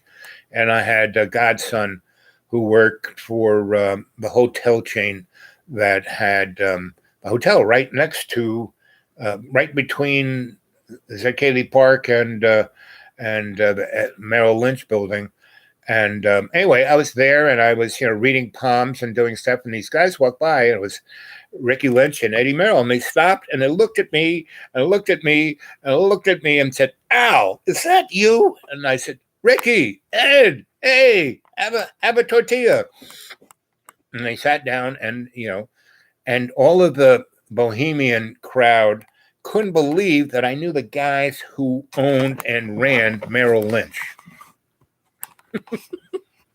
And then when we did we tried to stop Wall Street, I put Wall Street's a very narrow street, right? And there's only, there's Water Street at one end, Broadway at the other end, and Pearl Street that runs into it. And we put 1,100 people, artists, who were like doing paintings on the sidewalk and reading and shouting poetry and dancing in one place and doing mimes. I mean, nobody could get into the Wall Street building or the other corporate buildings on those two streets. And I kind of, this is, I'd already run into Eddie Merrill and Ricky Lynch, and I said, I want to go into speak to dudes who run, Wall Street. And so they did. Me and about 5 other people, and we all dressed in suits, and they took us into this room that was full of servers and cables and wires and fiber optics up to gazoo all over the place. And they left us there for an hour. And one of the guys I was with said, if we just started pulling at these wires and fiber optic lines, we'd probably collapse the Western economy as we know it. And I said, that's why they put us here. They want us to do that. So we're not going to do that. So we stayed there another 20 minutes, and they finally came and got us and said, oh, we can't, the people can't, and they wanted us to do that, but we didn't do it. Right. And that is, when you have a life, you end up being in the right place at the right time, and you do the right thing. And all it takes is the realization that your life is not about you. It's about the we and me. When you serve love's co-creation and not yourself, because, there were 6 of us that went in there, right? 3 girls, 3 guys, and the two guys wanted to, be anarchists and destroy things, right? And I said, no, we're not going to do that, because that's what they want us to do, you pinheads. And the girl said, yes, right, he's right. We're not doing that. So we those 2 got outvoted. But so when you say you're a freelance court reporter, are you the guy taking the notes, or are you, writing stories to be put into newspapers?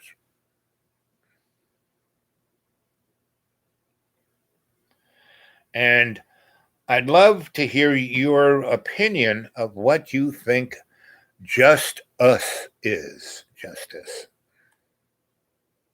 Taking the notes. Right. So you're a court officer, right? You're a court officer. If you're doing that job, you're a court officer. And I got my master's in social work. Actually, they just handed me, I was running a program, and they said, you need a master's in social work to do this. So my boss just gave me my degree, right? Which I used for a good 6 years to get jobs. Like I worked in courts as the shrinky guy.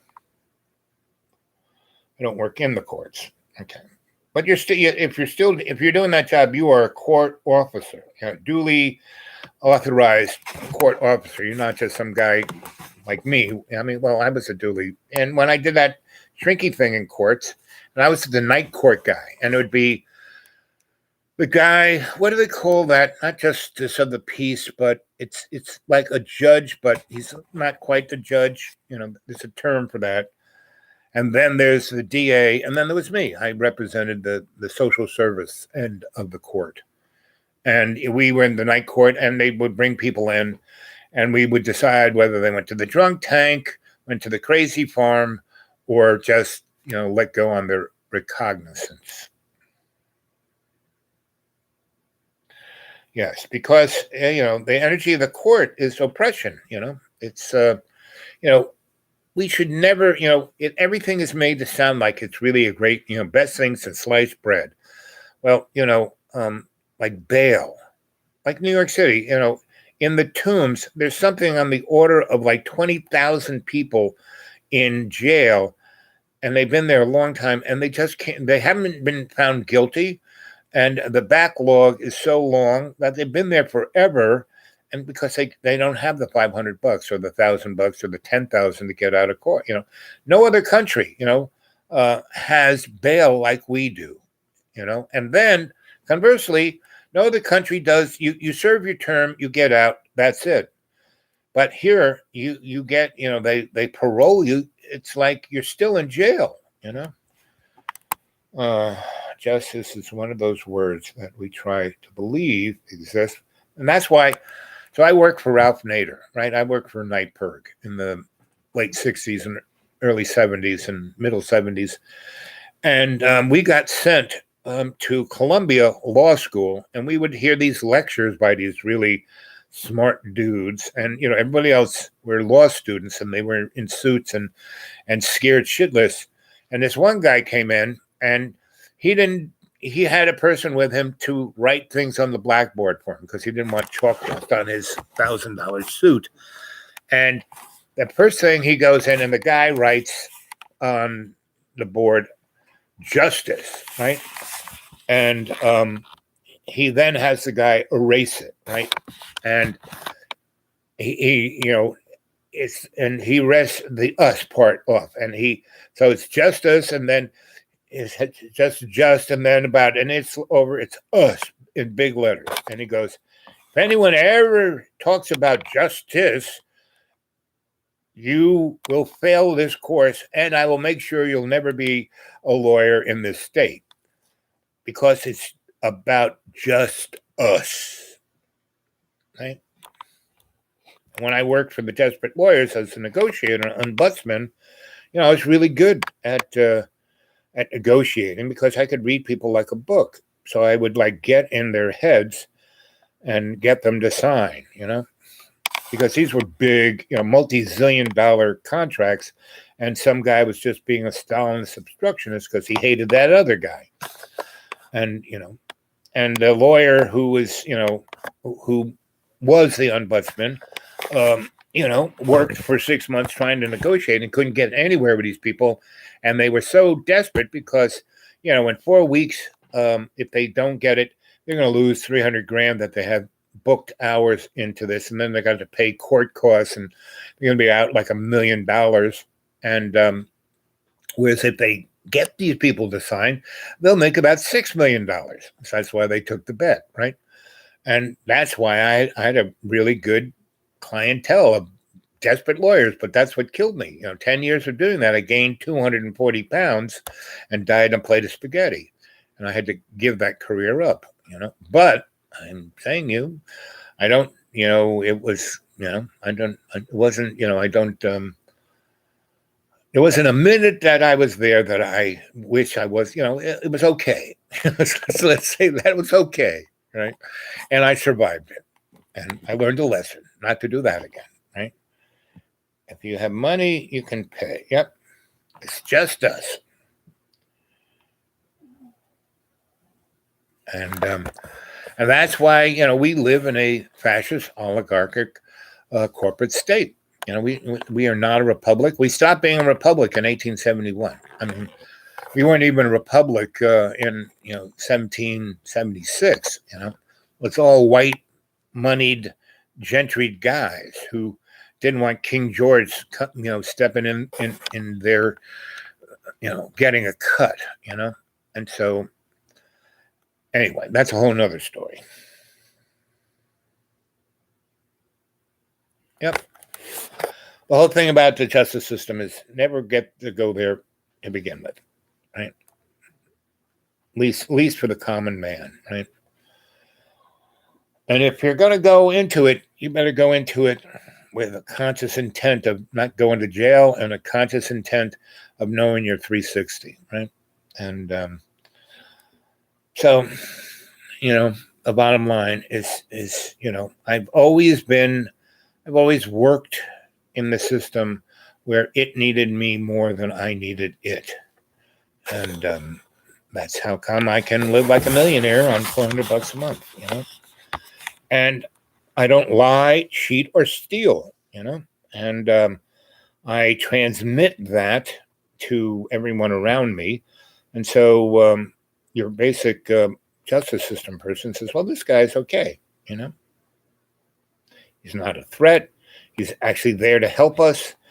He represents the better side of us, so it makes us look good,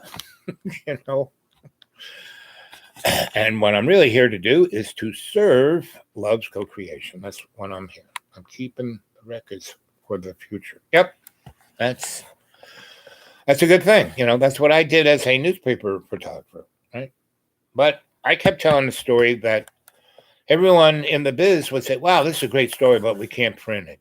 It's like, that's why I didn't, at a certain point, I said, okay, that, did that, done that, on to the next, It was fun. It was like being Batman. I had a federal press pass, and I had a black Ford, it was an old cop car, and I had, cop radio in it and scanner and didn't have the flashing lights and the whistle anymore, but it was fun, and I'm glad I did it. I did it for about 9 months, and then I moved on. And that's kind of what I've done my whole life. There's certain things I being an electrician is a trade that I've had for close to 60 years. I started when I was 9 years old. And I've always loved electricity. I always view everything electrically. And the other thing is I don't judge people, period. I don't say, oh, those scumbags. No. Everyone has a good side, bad side. I play to everyone's better side. And I'm a moron. 20 to 40% of the day, I'm a moron. Not a mud puppet, but a moron. And I also, the other 60% or 80%, I'm doing my best, right? And that's what I'm here to do, my best, right? To serve love's co-creation, right? And I know what's right and wrong, so I don't do anything wrong. I don't believe in guns. I never have a weapon, and I was I worked for the New York City Housing Authority for about a year and a half, a little less. And my partner she could kill you 20 different ways. I mean, everyone was scared of her. And that's why she was my partner. Nobody wanted to be her partner. And when I kind of stumbled into that job, because, I was a negotiator and I worked, I helped bring this housing thing that we were doing into the city's authority. So these people, these 500 families could actually keep their apartments, and most of them still have them. And what's happening today is that corporations, transnational corporations like BlackRock, is buying up all single-family homes in America, paying 20% more over the value of them. That's why the price of houses went jacked up, because they're buying them out because they are going to rent them to America. No one in America is going to own a home. No one in America is going to own a car. No one in America is going to own anything. The average American, the 98% of America won't own anything, right? And therefore, they will have no skin in the game, and they will be serfs. And the serfs of the old days, of the Dark Ages, they at least had the land. They were at least given the land. The serfs in America aren't even going to have the land. So that's what we're heading for.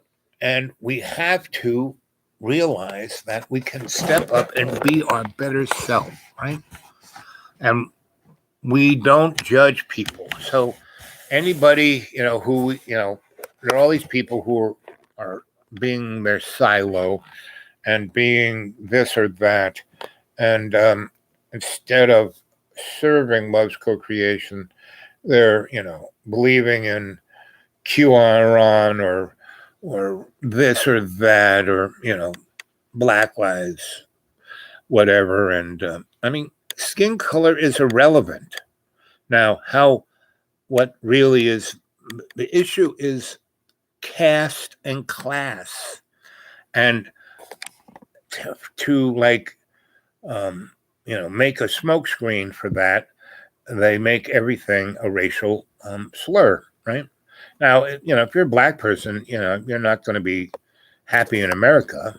Even if you're rich and black, you can still be pulled over and hassled, right? But that has more to do with class and caste, right?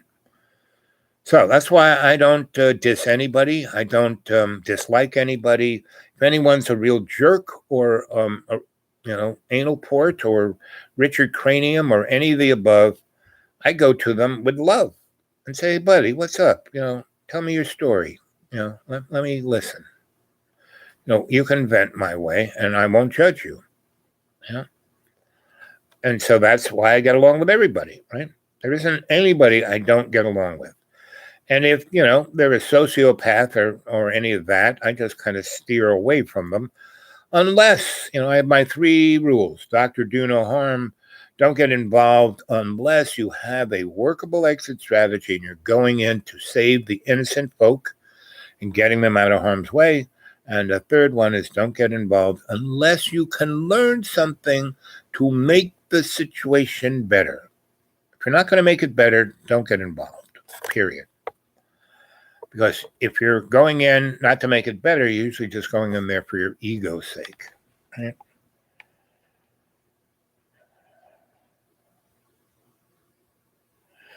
Of course it'll mean something. And, the other thing you should start doing, since you're writing this shit down anyway, you should start writing novels.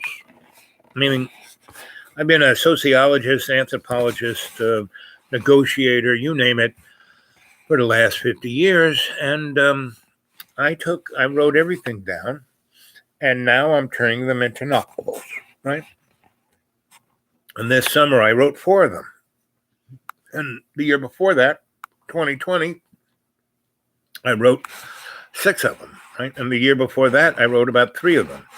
So I got about 15 novels written, right? And a ton of essays. And, Stephen King, he started writing these things and sending them out to publishers, and he got rejected. Well, he's living up there in Maine. He's a high school teacher. He liked doing that.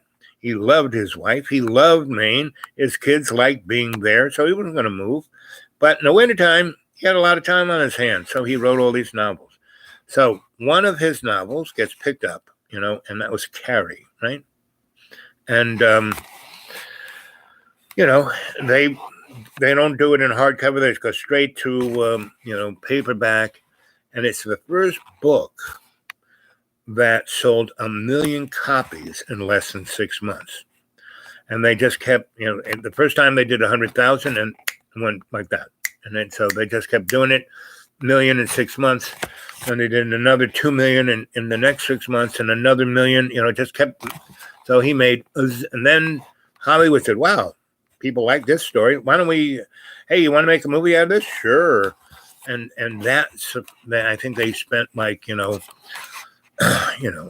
million on it, and it made $100 million.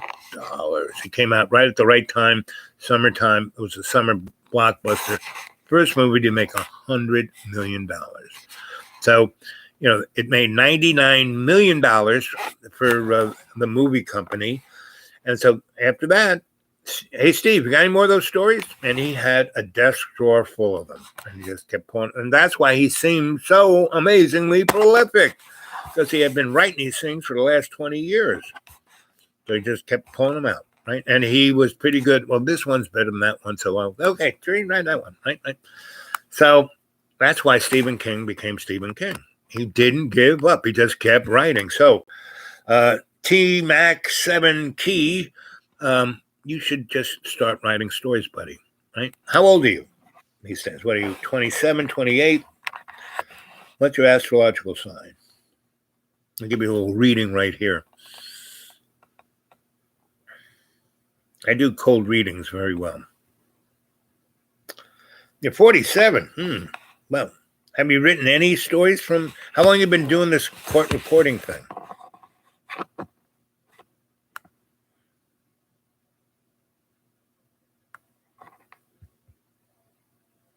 Leo, okay. Yeah, that's you make a great author. Leos make great authors. Since I was 23, holy moly, half your life. You must have some really good stories. I mean, really good stories. I mean, I was only in the night court for less than 7 months, and I got some. This one guy. I mean, every friggin' night, this one guy came in totally naked, wearing a cowboy hat, cowboy boots, and he had a banana. He tried to rob a gas station with a banana. And he took his clothes off and lost them, thinking that if he didn't have any clothes, they couldn't identify him. Okay. And that's pretty much the people who go to court are like that.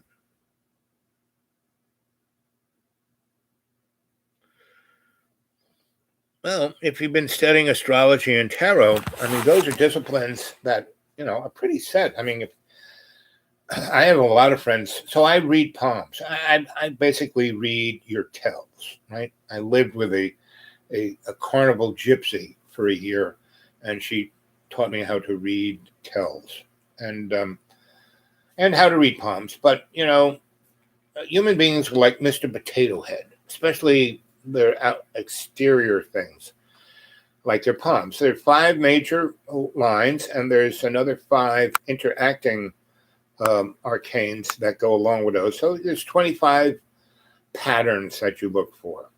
And I'll give you a quickie lesson right here, right now. This is how honest you are. So when you tell the person to put their hand, like when they in court, put your hand on the Bible and raise your right hand. They do that because most people are right-handed, right? And so when you read the hand that you write with, the energy of all of that information goes in that hand. And when you have the person put their hand up like this, their phalanges, the little muscles and bone connections here, go to their set, meaning they can't, normally you can move your hand around, but if you don't know what it means, you put it up there and that's what it is. So how big this is how honest you are. So if you're like around there, that's a person who's honest but doesn't spill the beans, right? So I can't lie worth crap, but I've learned how not. People tell me stuff, I tell no one's secrets. And as I shrink, you kind of have to do that.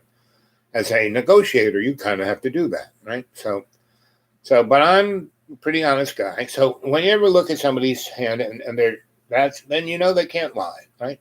That they are honest, but they don't spill the beans. And if they're like that, that's when stay away from that person, because all they can do is lie. They can't, do anything. They're like a sociopath. And see these two fingers, this finger and this finger. See how, this one's a little taller than that one, right? Well, that means I have a little passive-aggressive thing going on there, right? Now, if, this was a lot more, like down around here, again, that's when you're a sociopath. That's when you're, like, ready to kill anybody at any moment. So just those two things. You just kind of look at the hands and see if they're holding them like this or and these two are that, right? And these things are mounds of prosperity. See this thing right here? Now, normally you have your lifeline and your heart line, right? Well, my heart and lifeline are the same line. And what that means is I think with my heart and I feel with my head. So when someone says mean, stupid things to me, instead of me going, oh, boo-hoo, boo-hoo, and let my hormones take over, I basically go, why do they say that? What's going on here? I analyze, right? And my first wife used to call me a compassionate computer because I analyze everything, right? Still do, right? But I don't, I know not to wear that on my sleeve, right? I'm more like, I'm an Aquarian, so I'm very gregarious, right? And I'm an Aquarian's Aquarian, I'm right as Aquarian as you can get, right? And so when I am thinking of, when I'm looking, analyzing stuff, I use my heart. When I'm feeling stuff, I use, it's the other way around. I think with my gut. Those 8 zillion little guys in my gut, I have a really good gut feeling about things. I read people. I understand. I feel that energy in my gut. So I feel with my head, right? My intellect, and I think with my gut. So I study astrology and tarot, right? So you've been doing this. I figure you were an air sign. Yep. Mm-hmm. And I mean, this stuff is, Plato said it's a wise man who is guided by the stars and a fool who is led by them, right? So, I just suck in information. I just read all the time, and I have since I was a little kid. And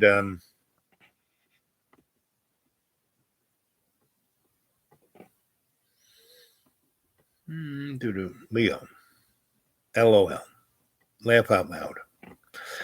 And so it's all good, meaning it really is, meaning this world we live in is an illusion. And if you get in the game with a conscious intent with what you want, can't fail. If you get in conscious awareness of what's going on around you, you'll always be safe. If you serve love's co-creation, and with the understanding that it's the we and me, that your life is not about you, it's about the we, nature saboteur or whatever. You're a Gemini. So there's two of you. So you're never bored, Mr. Gemini. I like Geminis because there's two of you. I mean, if I get bored or upset with one of you, there's always the other side that's more amusing, Or if this one's a clown, there's the other side that's more empathetically serious, right? So who else is out there? There's at least three of you there, and I know there are a whole bunch of others who haven't jumped in the pool yet but are watching. It's very interesting. When I end this show, and now it's 2 hours. I was going to quit at an hour, and now it's 2 hours. That's air. I'm Aquarian. I Geminis too. I mean, us Aquarians, we kind of love everybody, There isn't a sign I don't like because there isn't. Every sign has something good in it.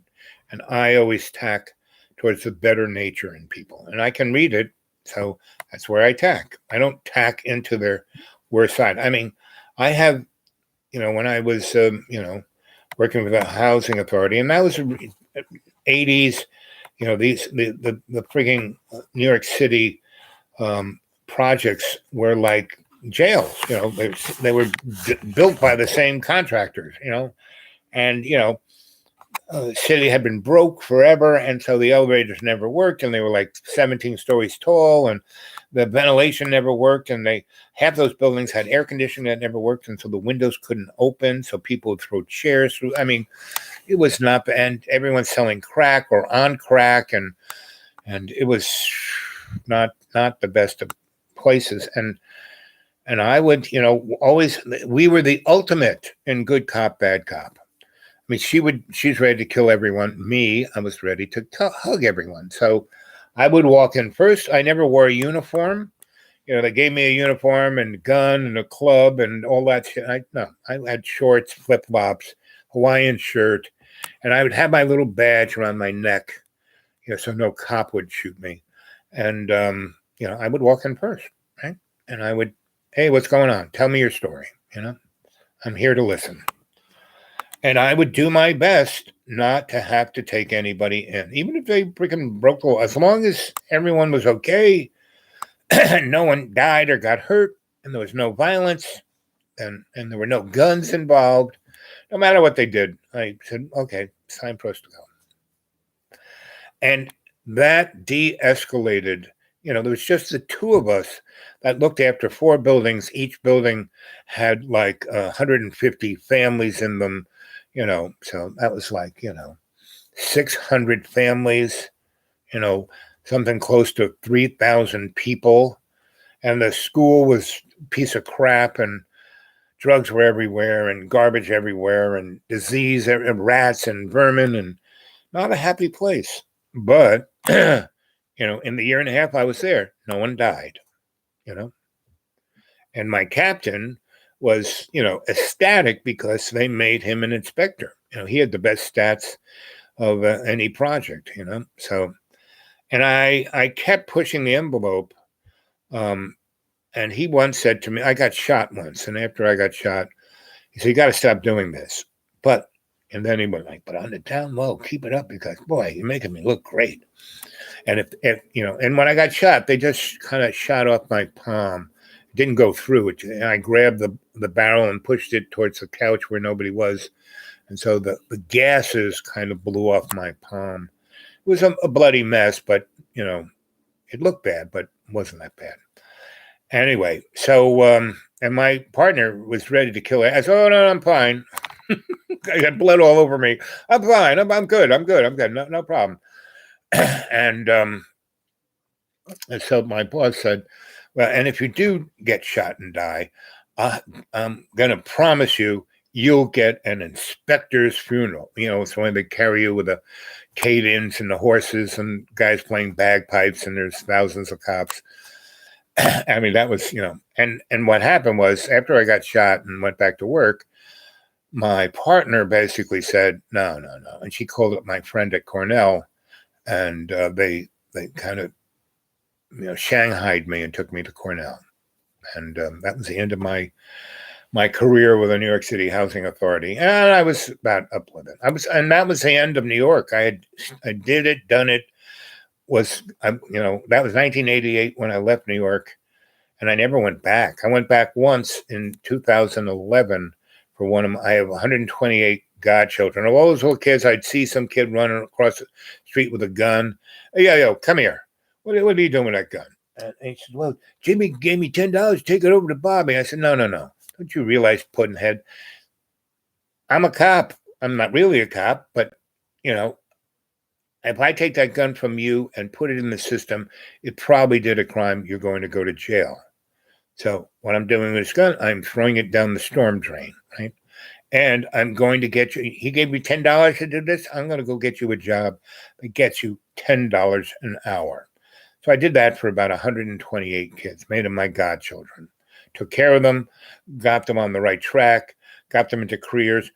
I still had my electric business. But pretty much if I couldn't get them a job, I would put them to work as, work in my electric business. And about 8 of them ended up being, master electricians and getting their license and changing their life and having a house and sending their kids to college. And I did that, because I was serving love's co-creation, right?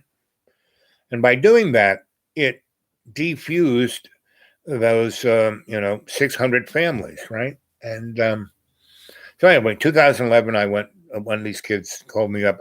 You're not on Facebook, you're not on any social media. I said, I hate that shit. But she found my phone number and called me. I want you to walk me, I don't have a father, and you were the closest thing I had. I want you to walk me down the aisle. So I'm not putting on a tuxedo. So, I wouldn't expect, I want you to wear shorts and flip-flops and a Hawaiian shirt, So that was the last time 2011 was the last time I was in New York. And I still have really amazing friends, tons of people we have a room waiting for you, And, if I get older, I might even end up in somebody's house being in their room. How do you like that? The world is moving, but I am standing still.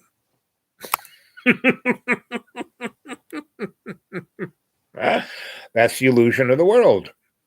Let's see who else is here. Let's see. Have a great night.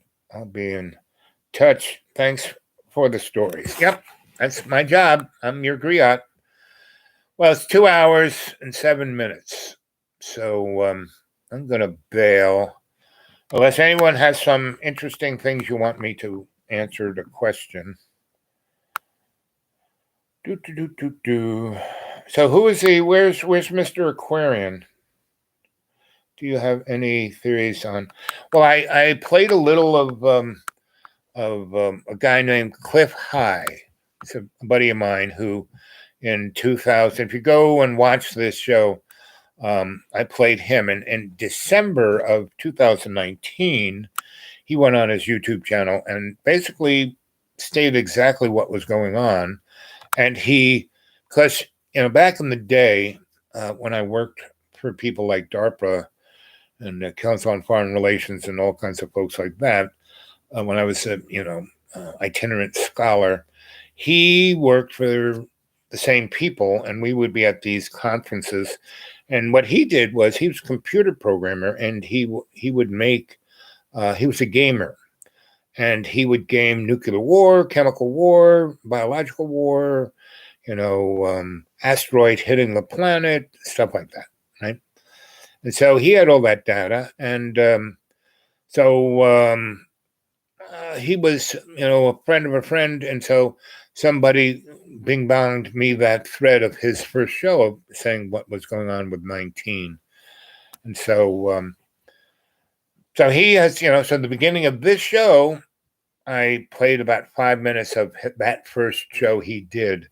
And I didn't do the whole thing. It was about 2 hours because he mapped it out on his whiteboard about this. And he said, this is going to go on for 5 years. It's going to be used to restructure the social structure of the world, blah, blah, blah, blah, blah, blah, blah. pretty much everything. And he's kind of disappeared, meaning they took him off YouTube. He was on other platforms. They took him off of those. He couldn't tweet anymore, couldn't do any. And I'm not, the only thing I do is this YouTube. And I tell stories, and I start off and I keep saying, don't believe a word I say. This is just for social entertainment, And if you want to get a hold of me, go to the Dude Awake 42 at Gmail, right? And if you want to send me something, which I would love, lots of people, well, some people have sent me things through PayPal. And it always, right now I'm down to my last, $40. And I'm waiting for my Social Security check to show up. But that's a week or so away. So I'm just not doing much except being here and cooking. I had a lot of food in the fridge, so I'm cooking it all up before it spoils. And I made a stuffed chicken, and I made a mushroom soup and a vegetable soup and stuffing and a few other things. Made some sourdough bread and anyway, so that's what I did today, and cleaned house. So took care of the animals. It was a beautiful day. Played with the dogs out running around. And I do the same thing on my blog. On all hypothetical. Yep, hypothetical information. Yep. Don't believe a word I say. It's all hypothetical.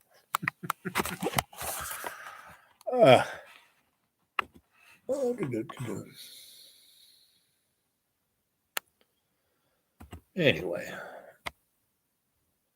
So when it hits 2 hours and 12 minutes and 12 seconds, I'm gonna bail and go to sleep. Because the sun, I go to sleep when the sun goes down and get up when the sun comes up. So, and the couch I'm sitting on, the sun comes right through the window and hits me in the face. So I like to get my 8 hours in. So go watch the beginning of so guys, you should watch a thing called Dark Journalism. And then Really Graceful is another great, she does a great job.